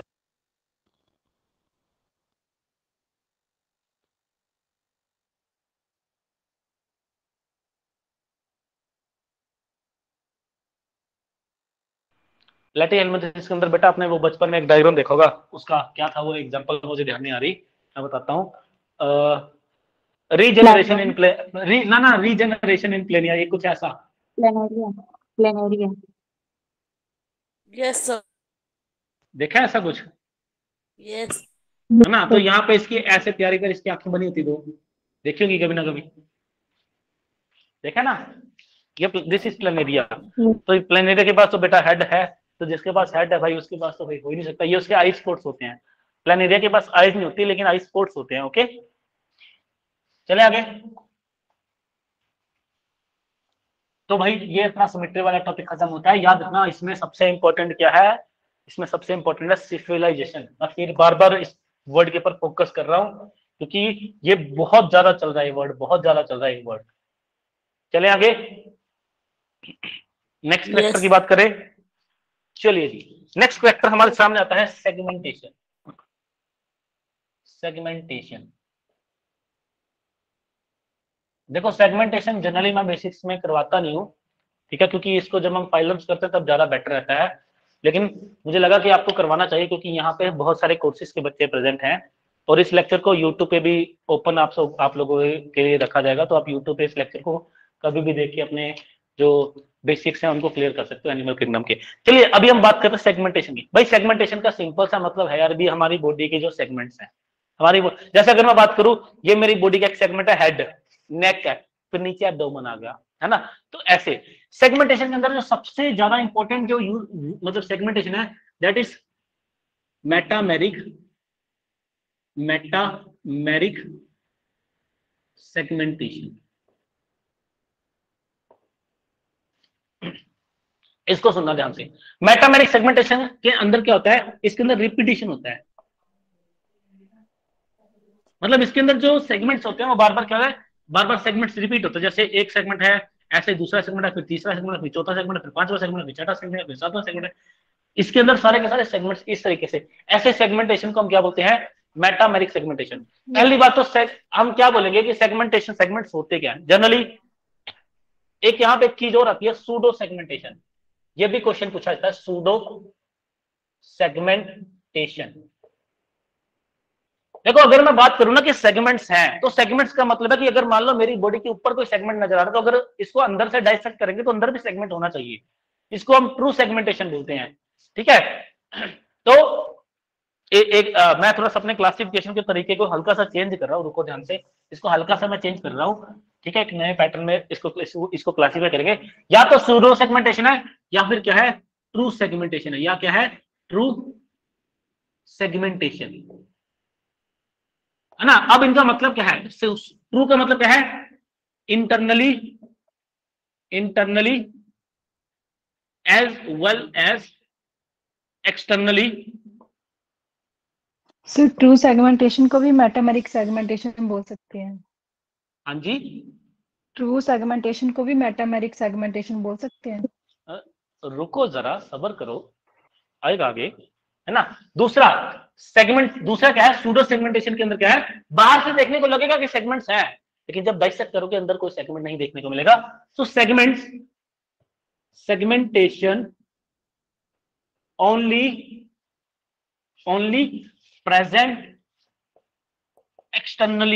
एक्सटर्नली, सिर्फ और सिर्फ बाहर से सेगमेंटेशन देखने को मिलेगी। इसकी बहुत प्यारी एग्जांपल पता क्या है, टीनिया सोलियम, टेप वोम इसकी बहुत अच्छी वाली एग्जांपल है, टेप वोम। मैं इसको यहीं पे क्लियर कर देता हूं, यहीं लिखवाता हूं, टेप वोम बेटा इसकी बहुत अच्छी, ऐसा होता है टेप वोम, ऐसे सेगमेंट होते हैं टेप वोम ऐसे, लेकिन जब हम उनको उसको डाइसेक्ट करते हैं ना तो कोई सेगमेंट नहीं होता अंदर, बाहर से जस्ट देखने को लगता है कि सेगमेंटेशन है। तो ऐसी सेगमेंटेशन को हम क्या बोलते हैं, सूडो सेगमेंटेशन। ये क्लियर हुआ सभी को? Yes sir. अब देखो जो ट्रू सेगमेंटेशन है, इसको हम क्या करते हैं, टू पार्ट्स में डिवाइड करते हैं। एक तो इसके अंदर आ गई मेटामेरिक सेगमेंटेशन, एक इसके अंदर एक और पैटर्न होता है, टैग्मा या टैगमेटा फॉर्मेशन, टैग्मा फॉर्मेशन। जैसे एक सिंपल सी बात करें, मेटामेरिक सेगमेंटेशन के अंदर क्या होता है, जो सेगमेंट्स है इस तरीके से अंदर और बाहर दोनों जगह प्रेजेंट होते हैं। जैसे अगर आप देखोगे ना, अगर यहाँ पे एग्जांपल आते हैं अर्थवर्म की, अगर आप अर्थवर्म को देखोगे बेटा, तो अर्थवर्म की बॉडी के ऊपर छोटे छोटे आपको सेगमेंट्स नजर आते हैं। फर्स्ट सेगमेंट, सेकंड सेगमेंट, 120-30 तक सेगमेंट होते हैं। तो वो सेगमेंट्स हमें अंदर से भी देखने को मिलते हैं, बाहर से भी देखने को मिलते हैं। और वो सारे के सारे सेगमेंट्स एक जैसे होते हैं, उनके अंदर जैसे एक रेल का डिब्बा होता है ना, एक रेलगाड़ी का डिब्बा है भाई, S1 S2 S3 सारे के सारे डिब्बे दिखने में एक जैसे हैं, उनके अंदर सीटें एक जैसी हैं, उनके अंदर सब कुछ एक जैसा है, लेकिन है अलग अलग सारे के सारे डब्बे। बिल्कुल वैसी ही जो सेगमेंटेशन होती है वो हमें अर्थवर्म के अंदर देखने को मिलती है। सेगमेंट्स के अंदर, हर सेगमेंट के अंदर सेम सेम चीजें प्रेजेंट होती हैं, तो इसको हम बोल देते हैं मेटामेरिक सेगमेंटेशन। क्लियर है? Yes sir. एक बार इसी चीज को बेटा एम्स में पूछा गया था। एम्स के अंदर क्वेश्चन आया था सीरियल होमोलॉजी, सीरियल होमोलॉजी। तो मेटामेरिक सेगमेंटेशन को बेटा सीरियल होमोलॉजी भी बोलते हैं, मतलब थोड़ा सा ज्यादा टेक्निकल वर्ड हो जाता है। मतलब सीरीज में होमोलॉजी का मतलब एक सेम स्ट्रक्चर आपको वो सीरीज में देखने को मिलती है ना। और देखने को क्या मिलता है, दो फाइलम्स के अंदर देखने को मिलेगी आपको मेटामेरिक सेगमेंटेशन। एक तो एनिलिडा फाइलम, एक तो देखने को मिलेंगे बेटा आपको ये एनिलिडा फाइलम के अंदर, दूसरा बेटा आर्थ्रोपोडा। आर्थ्रोपोडा, अगर आप वो बटरफ्लाई वगैरह देखते हो ना, या कोई भी आप इंसेक्ट देखते हो, कोई बी देखते हो, तो पीछे ऐसे होता है ना, ऐसे होता है ना पीछे, यस ऐसे सर। होता है ना। तो ये कौन सी सेगमेंटेशन है? This is metameric segmentation. Clear है? Yes sir. दूसरा मेटामेरिक को सीरियल होमोलॉजी बोलते हैं। यस बिल्कुल सर मेटामेरिक को बोलते हैं सीरियल होमोलॉजी। जी बिल्कुल जी, एम्स में क्वेश्चन आया हुआ है 2018 में। जी सर, एनिलिडा आर्थ्रोपोडा में बताया आपने। आर्थ्रोपोडा बेटा आर्थ्रोपोडा के अंदर भी होती है। आर्थ्रोपोडा के अंदर अगर आप इंसेक्ट्स को देखोगे ना, जैसे बटरफ्लाई को देखोगे, अगर आप ड्रोसोफिला को देखोगे, कोई और फ्लाई को देखोगे, तो आपको एब्डोमेन पे ऐसे ऐसे सीक्वेंस नजर आते हैं ना, छोटे छोटे पीछे। This is metameric segmentation. Serial इसके अलावा और देख लो ना, इसके अलावा और देखो ना, जो थोरेक्स होता है उनके अंदर मीजोथोरेक्स है, मतलब first part, second thorax, third thorax, तो ये भी सारे के सारे मेटामेरिक सेगमेंटेशन के अंदर आते हैं। ओके सर ये सेगमेंटेशन इसे सीरियल होमोलॉजी बोलते हैं, ये कंपार्टमेंट बनी हुई है। बिल्कुल बेटा, कंपार्टमेंट बने होते हैं।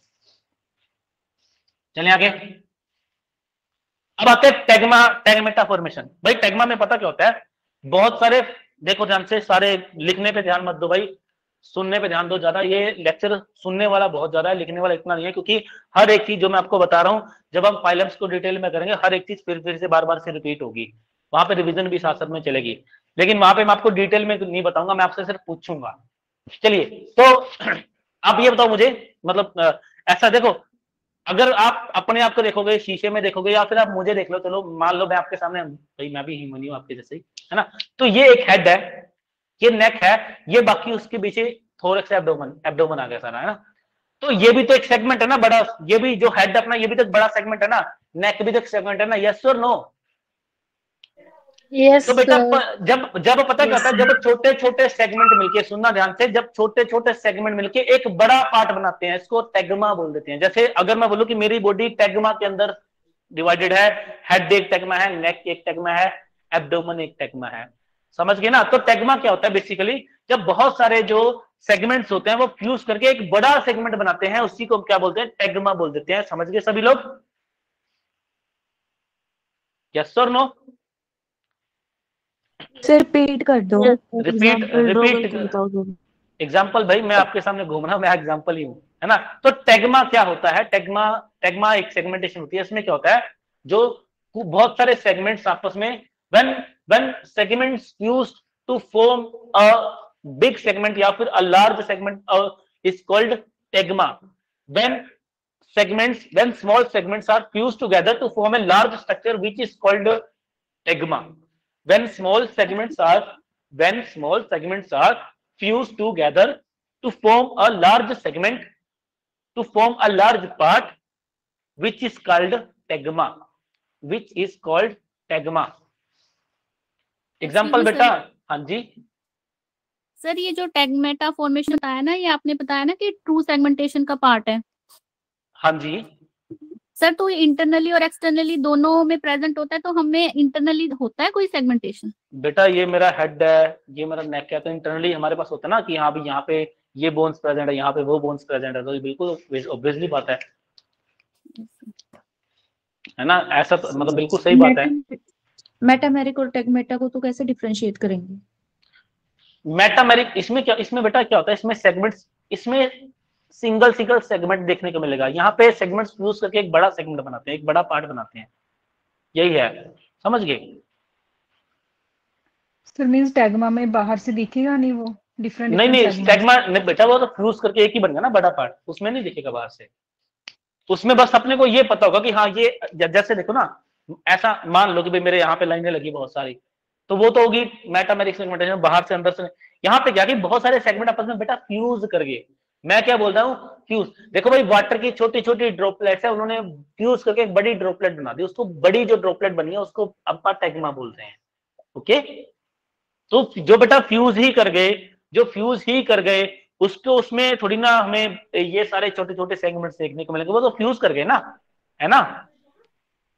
सर जैसे समझ आपने गए? आर्थ्रोपोडा का भी इसमें एग्जांपल बता दो आप। बेटा एग्जांपल बहुत सारी एग्जांपल्स हैं, बहुत सारी एग्जांपल है बेटा। फोर नहीं, मैमेलिया छोड़ो, मैं कह रहा हूँ फिश भी, फिश के अंदर भी क्या होता है, हेड होता है ना, उसके बाद एब्डोमेन, थोरैक्स, ये सारा। ऐसे ही फ्रॉग भी तो है अपने पास, फ्रॉग के अंदर, एम्फीबियंस के अंदर क्या होता है, हेड होता है, नेक होता है, एब्डोमेन होता है ना, तो टेल भी होती है, टेल भी होती है, फिश के अंदर भी टेल होती है। तो ये सारे के सारे टैगमा होते हैं, बड़े बड़े लार्ज सेगमेंट होते हैं। पर जैसे मैंने भी कहीं पढ़ा था टैगमा के बारे में, तो उसमें जैसे vertebrae, body muscles, blood vessels, nerve, मतलब इसकी एग्जांपल बताया था। ये बेटा सारे इसी के अंदर आ गए ना। जैसे अगर मैं इसकी बात करूं, मैं अपने हेड की बात करता हूं, तो मेरा हेड किन चीजों से मिलके बना है? मेरे हेड के अंदर 4 तरह के टिश्यू पाए जाएंगे, है ना, तो वो टैगमा के अंदर का ही पार्ट होता है सारा, है ना। बस आप इस चीज को देखो ना, इस चीज के ऊपर फोकस करो। अगर पानी की देखो, ये वाटर की ड्रॉपलेट है, 1 droplet, 2 droplet, 3 droplet, 4 droplet, 5 droplet, 6, अगर ऐसे है तो मेटामेरिक सेगमेंटेशन है। लेकिन अगर सारी की सारी ड्रॉपलेट आपस में फ्यूज करके बड़ा सेगमेंट बना दिया, दिस इज कॉल्ड टैगमा। इसको हमने क्या बोल दिया, टैगमा बोल दिया। बस इतना सा फंडा, इतना ही कॉन्सेप्ट है इसके अंदर। ओके सर आर्थ्रोपोडा में कैसे करेंगे इसको डिफरेंशिएट? जैसे आर्थ्रोपोडा में भी तो वो होंगे ना अलग अलग पार्ट, तो आर्थ्रोपोडा के अंदर टैगमा भी होता है, उसमें हेड एक अलग आ गया। बाकी अगर हम बात करते हैं थोरैक्स की, बात करते हैं एब्डोमेन की, बात करते हैं, वहां पे हमें सेगमेंट्स देखने को मिलते हैं। तो आर्थ्रोपोडा फिर मेटामेरिक में आएगा या टैगमेटा में आएगा? आर्थ्रोपोडा को बेटा मेटामेरिक में रखते हैं वो ज्यादा। अगर उसका मैक्सिमम पार्ट देखेंगे वो मेटामेरिक सेगमेंटेशन के अंदर ही आता है।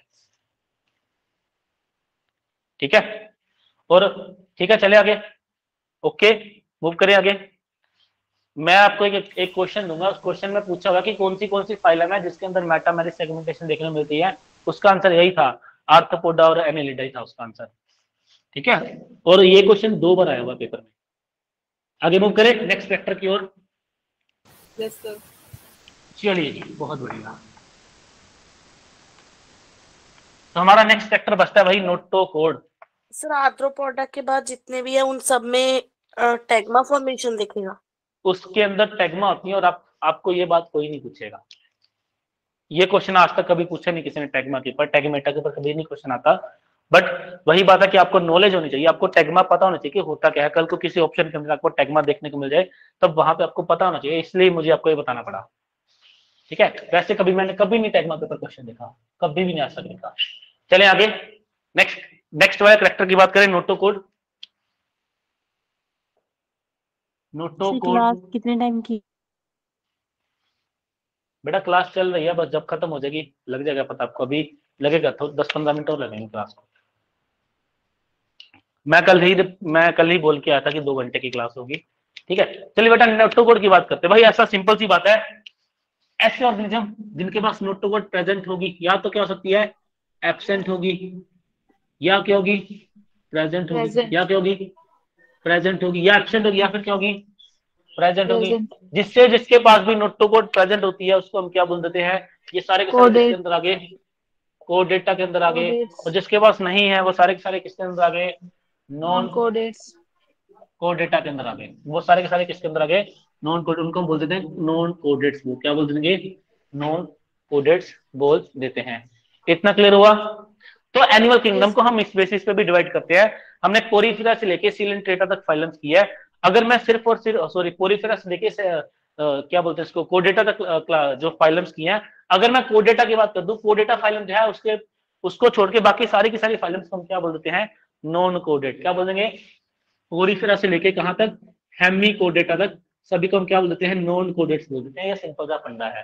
ओके, बाकी कोडेटा के अंदर नोटोकोड के साथ साथ और भी कुछ कैरेक्टर्स होते हैं, जैसे गिल्स पाए जाते हैं, इनके पास पेरिंजियल गिल्स पाई जाती है, इनके पास टेल प्रेजेंट होती है ना, इनके पास dorsal hollow nerve cord present होती है। तो ये कुछ और कैरेक्टर्स होते हैं जो कोडेटा के पास देखने को मिलते हैं। जब हम फाइलम कोडेटा में पहुंचेंगे तब इन सारे के सारे कैरेक्टर्स को और डिटेल में करेंगे।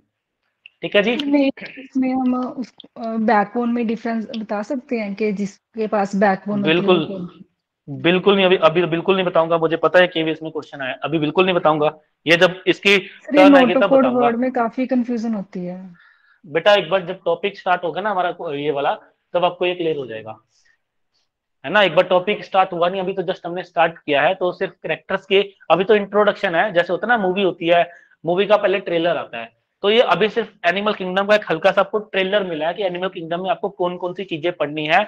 बाकी मूवी जो है वो हमारी कल से स्टार्ट हो जाएगी, अभी सिर्फ हम ट्रेलर देख रहे हैं उसका। फर्स्ट लेक्चर है ना एनिमल किंगडम का? बिल्कुल, सबसे पहला वाला लेक्चर यही है आज का। ठीक है जी, चले आगे। तो बेटा ये सारे के सारे कैरेक्टर्स हैं, ये सारे के सारे कैरेक्टर्स हैं जो एनिमल किंगडम, जिस बेसिस पे एनिमल किंगडम को डिवाइड करते हैं। ठीक है, अब मुझे एक बात बताओ, अगर मैं बात करूं जर्म स्लेयर की, तो सबसे पहले जो मीजोडर्म है वो कहाँ आती है? मुझे फटाफट से आंसर कर दो सारे बच्चे, चाहे बोल के कर दो। सबसे पहले मीजोडर्म कौन सी फाइलम में आती है? प्लैटीहेल्मिंथेस में, प्लैटीहेल्मिंथेस में। बहुत बढ़िया। और ऐसी कौन सी फाइलम है जिसके बाद तीनों जर्म स्लेयर प्रेजेंट है लेकिन उसके बाद सीलोम नहीं है?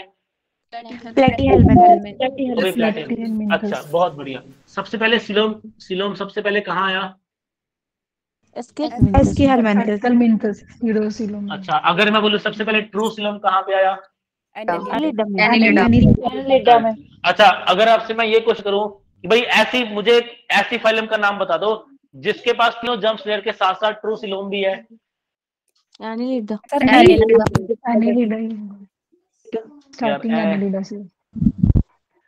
मैंने क्या बोला कि एग्जैक्टली, क्वेश्चन को ध्यान से सुनो, क्वेश्चन को सुनो ध्यान से। मैंने बोला है कि ट्रू सीलोम जिसके पास हो साथ में तीनों लेयर्स, तो एनालिडा के बाद सारी की सारी आ जाएगी।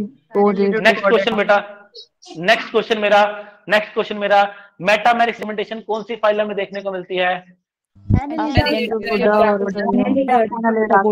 ओके, अगर मैं बात करता हूं इसकी, क्या बोलते हैं, अगर मैं बात करूं सिमेट्री की, तो ऐसा कौन सा, सुनना ध्यान से मेरा, देखो चलो मैं यहां पे लिखता हूं, आपने मुझे क्या बताना है, जिसके पास क्या हो, एनिमल्स हैविंग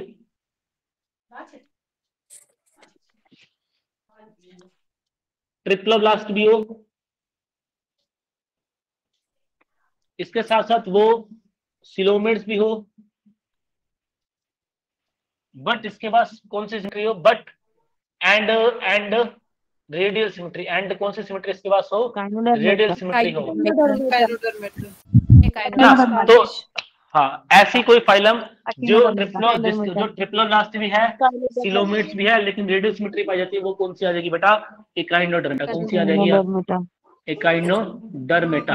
अब देखो यहाँ पे मैंने एकाइनोडर्मेटा को क्या कंसीडर कर लिया? रेडियल। ये डिपेंड करता है क्वेश्चन पूछने वाले पे, क्वेश्चन किस सेंस में पूछा जा रहा है। ओके, चलिए आगे। चलो अब अगर मैं यहाँ पे ए भी लगा दूं साथ, अब बताओ जरा। प्लैटीहेल्मिंथेस कौन सी है भाई? प्लैटिनोफोरा, सिलेंड्रेटा, नहीं अच्छा नहीं सर, नहीं प्लैटीहेल्मिंथेस ही आएगा सर। बेटा प्लैटीहेल्मिंथेस के पास आंखें होती हैं भाई, देख प्लैटीहेल्मिंथेस के पास आंखें होती हैं। सिलोमेट्स के अंदर बेटा, सिलोमेट्स के अंदर रेडियल सिमेट्री होती है, एसिलोमेट्स होता है, लेकिन क्या सिलोमेट्स के ट्रिप्लोब्लास्टिक होते हैं? नहीं सर, डिप्लोब्लास्टिक होते हैं। कोई इसका आंसर नहीं है। नो फाइलम, कोई ऐसी फाइलम नहीं है, कोई ऐसी फाइलम नहीं बेटा जिसके पास ये तीनों चीजें हो, कोई ऐसी फाइलम नहीं जिसके पास ये तीनों चीजें हो। ठीक है, ओके। चलिए, तो एनिमल किंगडम के बेसिक्स यहीं पे खत्म होते हैं। तो हमारी जो कल की क्लास रहेगी उसमें हम स्टार्ट करने वाले हैं हमारे जो सबसे प्रिमिटिव एनिमल्स हैं, पोरीफेरा के बारे में। किसी को कोई क्वेश्चन है, कोई डाउट है, कुछ है पूछना है तो पूछ सकते हो अभी आप। बता दो थोड़ा बेटा, लेवल ऑफ ऑर्गेनाइजेशन में हाँ जी, जो स्टार्टिंग में सर करवाया था वो थोड़ा सा छूट गया था हमारा। सेलुलर कौन सा बेटा? लेवल आज का वो आज का ना, आज का करवा देता हूँ मैं वो। इसके अलावा बेटा किसी और को कोई क्वेश्चन तो नहीं पूछना, तो पूछना तो बेटा ओपन है, आप मतलब सेशन आपके लिए, आप क्वेश्चन पूछ सकते हो। बाकी जो जिनको स्टार्टिंग में था वो मैं करवा देता हूँ।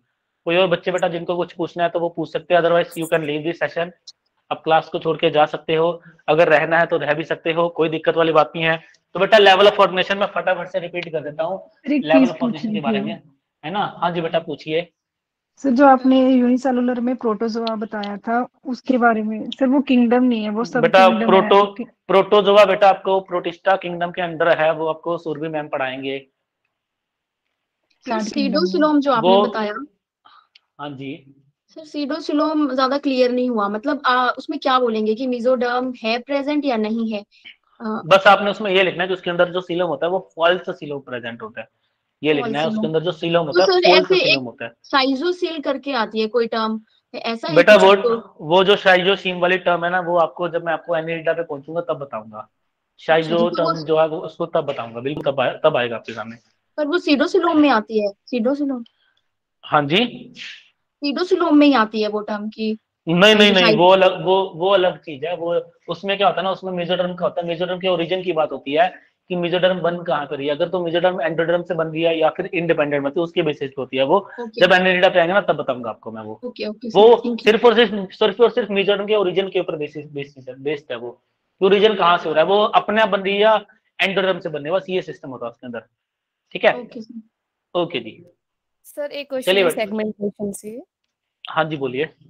सर जैसे कि क्वेश्चन आएगा मेटामेरिज्म कौन से फाइलम में प्रेजेंट होती है, हाँ जी, तो उसमें कोऑर्डिनेट्स करेंगे हम कि नहीं करेंगे इंक्लूड? नहीं करेंगे बेटा, उसमें मेटामेरिक सेगमेंटेशन के दो ही होते हैं, ओके सर। आर्थ्रोपोडा और एनिलिडा, दो ही होते हैं बेटा। वो तो अभी तो क्लियर हो गया अपना वहीं पे ही, है ना? चलिए, और तो कुछ किसी को कुछ और पूछना हो? चलिए, तो अभी मैं आपको रिपीट कर देता हूँ लेवल ऑफ फॉर्मेशन। तो बेटा तीन तरह के आपको ऑर्गेनिज्म देखने को मिलते हैं, तीन तरह के ऑर्गेनिज्म जो है आपको देखने को मिलते हैं। ऐसे ऑर्गेनिज्म जिनकी बॉडी के अंदर सिर्फ सेल्यूलर लेवल होता है, मतलब उनकी बॉडी के अंदर बहुत सारे सेल्स होते हैं, लेकिन सारे के सारे सेल्स जो है वो अपना अपना काम खुद करते हैं, है ना? दूसरे वाला केस होता है, वो होता है टिश्यू लेवल फॉर्मेशन, जिसमें क्या होता है, जो एक जैसे काम करने वाले ऐसे सेल जिनका फंक्शन सेम है, जिनका स्ट्रक्चर सेम है, जिनका ओरिजिन सेम है, वो सारे के सारे सेल्स मिलके काम करते हैं, टिश्यूज की फॉर्मेशन कर लेते हैं। तो ऐसी ऑर्गेनाइजेशन अगर हमें कहीं देखने को मिलती है तो हम बोलते हैं कि वो है क्या है, टिश्यू लेवल फॉर्मेशन है। इसके अलावा जो तीसरी ऑर्गेनाइजेशन होती है जहां पे टिश्यूज मिलके बेटा क्या बना लेते हैं, ऑर्गन्स बना लेते हैं, तो इसको हम बोलते हैं ऑर्गन या फिर organ system level of organ system level of organization बोल देते हैं, है ना? तो ये तीन तरह के ऑर्गेनाइजेशन जो है वो हमने पढ़ी है ना? तो पोरीफेरा बेटा एक ऐसी फाइलम होती है जिसके पास जो होता तो मल्टी सेलुलर है, लेकिन उसके पास जितने भी सेल्स होते हैं वो सारे के सारे सेल्स अपना अपने काम जो है, जितने भी अपनी लाइफ की एक्टिविटीज है वो खुद परफॉर्म करते हैं, है ना? अब अगर हम टिश्यूज की बात करते हैं तो टिश्यूज में क्या होता है कि जो ऐसे सेल्स जो होते हैं, अब देखो अगर सारे के सारे ऑर्गेनिज्म जो है वो अपना अपना काम खुद करने लग जाएंगे तो उस सिस्टम की एफिशिएंसी इतनी अच्छी होती नहीं है, उस सिस्टम की आउटपुट इतनी अच्छी होती नहीं है। एग्जांपल के तौर पे आप ये मान के चलो भाई, अगर आपके पापा घर पे आके बोल दे कि सारे लोग अपना अपना काम खुद करेंगे, कोई भी जो अपना काम किसी से नहीं करवाएगा, तो भाई आपने खाना बनाना है, सफाई करनी है, पढ़ना भी है, अपने जो फ्रेश वगैरह होना, नहाना धोना, सब कुछ आपको खुद करना पड़ेगा, उसमें किसी और की इन्वॉल्वमेंट नहीं है। लेकिन अगर वहीं आपके पापा बोल दे कि नहीं भाई, मम्मी जो है वो सिर्फ एक काम, मम्मी जो है वो खाना बनाने का काम करके घर को मैनेज करने का काम करेगी, मैं घर के बाहर की एक्टिविटी देखूंगा और बच्चे से पढ़ाई पे ध्यान देंगे, तब क्योंकि आपका मेन काम पढ़ने का है, तो पहले वाले सिचुएशन में भी आप पढ़ोगे, लेकिन दूसरे वाले सिचुएशन में भी आप पढ़ोगे, लेकिन जो आपका आउटपुट है वो दूसरे वाले सिचुएशन में ज्यादा होगा, क्योंकि वहां पे आप सिर्फ एक काम अच्छे से कर रहे हो। ऐसे ही दूसरे वाले केस में अपनी मदर का जो खाना बनाने का जो एक मतलब हम बोल देंगे एक एफिशिएंसी होगी, वो अच्छी होगी, एक अच्छी आउटपुट देखने को मिलेगी। ऐसे ही होता है कि सेलुलर लेवल के से ज्यादा बेटर क्या होता है, टिश्यू लेवल ऑफ फॉर्मेशन होता है, और टिश्यूज मिलके क्या बनाते हैं फिर, ऑर्गन्स या फिर organ system level of formation बनाते हैं, तो ये उससे भी अच्छा एक एफिशिएंट सिस्टम बन जाता है। ठीक है, ओके, समझ आया सभी को? सभी को क्लियर हुआ? Yes sir. बेटा एग्जांपल पोरीफेरा है बेटा, और पोरीफेरा है, इसके अंदर आता है सिलेंट्रेट आता है, टीनोफोर आता है, और अगर हम बात करते हैं ऑर्गन लेवल की बात करते हैं, इसके अंदर प्लेटीहेल्मिन्थस के बाद सारे ही आ जाते हैं। प्लेटीहेल्मिन्थस के बाद सारे सबके बाद सिस्टम होते हैं कुछ ना कुछ, ठीक है, ओके। और अगर मैं आपसे पूछूं कि इनमें से सबसे अच्छा सिस्टम कौन सा है, तीनों में से अगर ज्यादा एफिशिएंसी की बात करें, ज्यादा अच्छी आउटपुट है, वो तीनों में से कहाँ देखने को मिलती है? ऑर्गन तो झट से बोलते ना, ऑर्गन सिस्टम के अंदर, है ना। ऑर्गन सिस्टम के अंदर खास बात क्या है कि पूरा का पूरा सिस्टम एक जैसे, अगर हम बात करते हैं यहाँ पे एग्जांपल हम ले लेते हैं, हमने डाइजेस्टिव सिस्टम की एग्जांपल ली, है ना।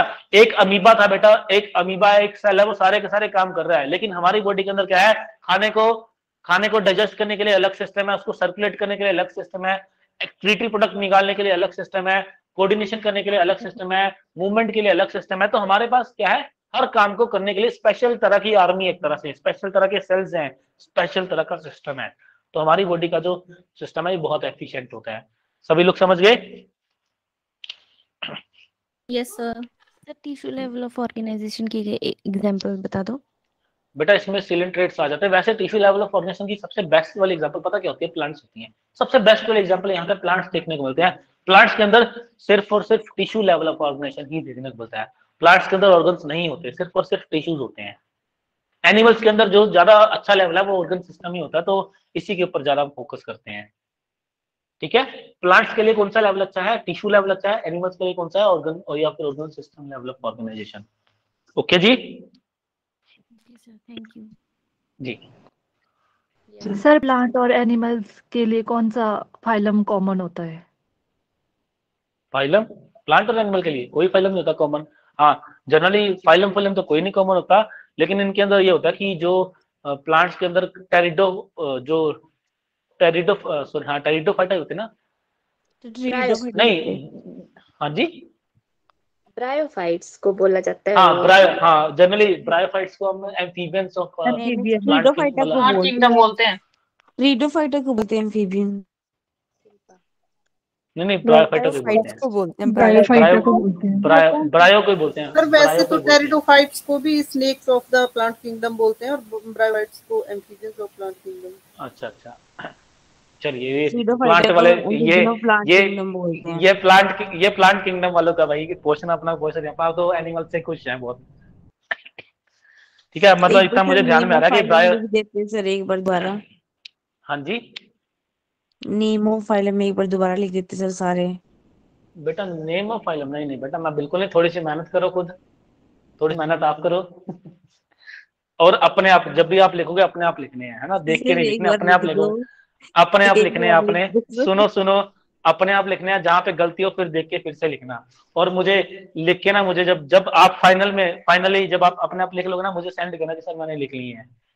ठीक है सर सेलुलर लेवल में पोरीफेरा ही आएगा फिर, और कौन सा आएगा? सेलुलर में बेटा पोरीफेरा ही होता है, पोरीफेरा ही होता है। और सर टिश्यू लेवल में? हाँ जी, टिश्यू लेवल में सर? टिश्यू में सिलेंट्रेटा। सर तो टीनोफोरा किस में आएगा? इसी में आता है, टिश्यू में टीनोफोरा इसी में आएगा, सिलेंट्रेटा टीनोफोरा इसी में आ जाएगा। ठीक है, चलिए आगे। चलिए सर एक कंफ्यूजन था कि जैसे आपने टीनोफोरा में और सिलेंट्रेट्स में आपने ये रेडियल सिमेट्री बताई ना। हाँ जी, तो उसमें तो मतलब किसी भी प्लेन में ये कर सकते हैं, बट इसमें तो क्या बाइरेडियल टाइप होगी? मतलब इसमें दो ही साइड से ये कर सकते हैं इसको? किसको? जैसे टीनोफोरा में वो ये हाइड्रा और वो एनिमोन वगैरह उसमें आते हैं। एक्चुअली में रेडियल की भी आगे टाइप्स होती हैं, जैसे अभी आपने बाई रेडियल नाम मतलब चूज किया, तो रेडियल में भी ऐसी टाइप्स होती हैं जनरली। ठीक है, बट हम क्या हम जनरली इसकी को कंसीडर करते हैं बेसिकली, हमसे ऐसी मतलब रेडियल के आगे जो क्लासिफिकेशन होती है उनसे नहीं पूछता। अगर आपका कोई हायर लेवल का एग्जाम है, सपोज अगर आप CSI नेट वगैरह के लिए प्रिपेयर करें, UPSC के लिए करें, तब आपसे इन चीजों के बारे में पूछ लिया जाता है। जनरली ये बात आपकी ठीक है बाई रेडियल के बारे में, कि रेडियल के अंदर भी होती है बाई रेडियल, ट्राई रेडियल, ये आपकी बात बिल्कुल सही है। सर वो आपने और एक बात और, हाँ जी, एग्जांपल दी थी ना, तो उसमें तो बहुत सारे ये डिवाइड हो जा रहे हैं। किस बॉल की एग्जांपल दी थी? हाँ मतलब वो उसमें वो क्योंकि एक बार जस्ट देखो क्या है ना कि अभी जस्ट आपको मैं जनरल ही करवा रहा हूँ चीजों को। तो इसके बाद क्या है, इसके बाद जब हम हर फाइलम को करेंगे तो हम हर फाइलम के अंदर उसकी डिटेल करेंगे। ये आज का लेक्चर क्या था, बिल्कुल जनरल था, तो आज हमने सिर्फ जनरली चीजों को देखा है। जब हम फाइलम टू फाइलम मूव करेंगे ना, तब हम हर चीज को और डिटेल में करते रहेंगे, उसको उस चीज को डिटेल में देखते रहेंगे। वो हम देखेंगे, वो हम करेंगे। Okay sir. ये जस्ट एक जनरल सा ओवरव्यू है एनिमल किंगडम का। जी चलिए ठीक है जी, फिर सभी को अलविदा कहने का टाइम आ गया अभी। तो मिलते हैं हम नेक्स्ट क्लास में जो हमारी कल होगी। तब तक के लिए हंसते रहें, मुस्कुराते रहें और एमसीक्यूज आपको जहां से भी मिले उसको वहां से लगाते रहें। टेक केयर सभी को।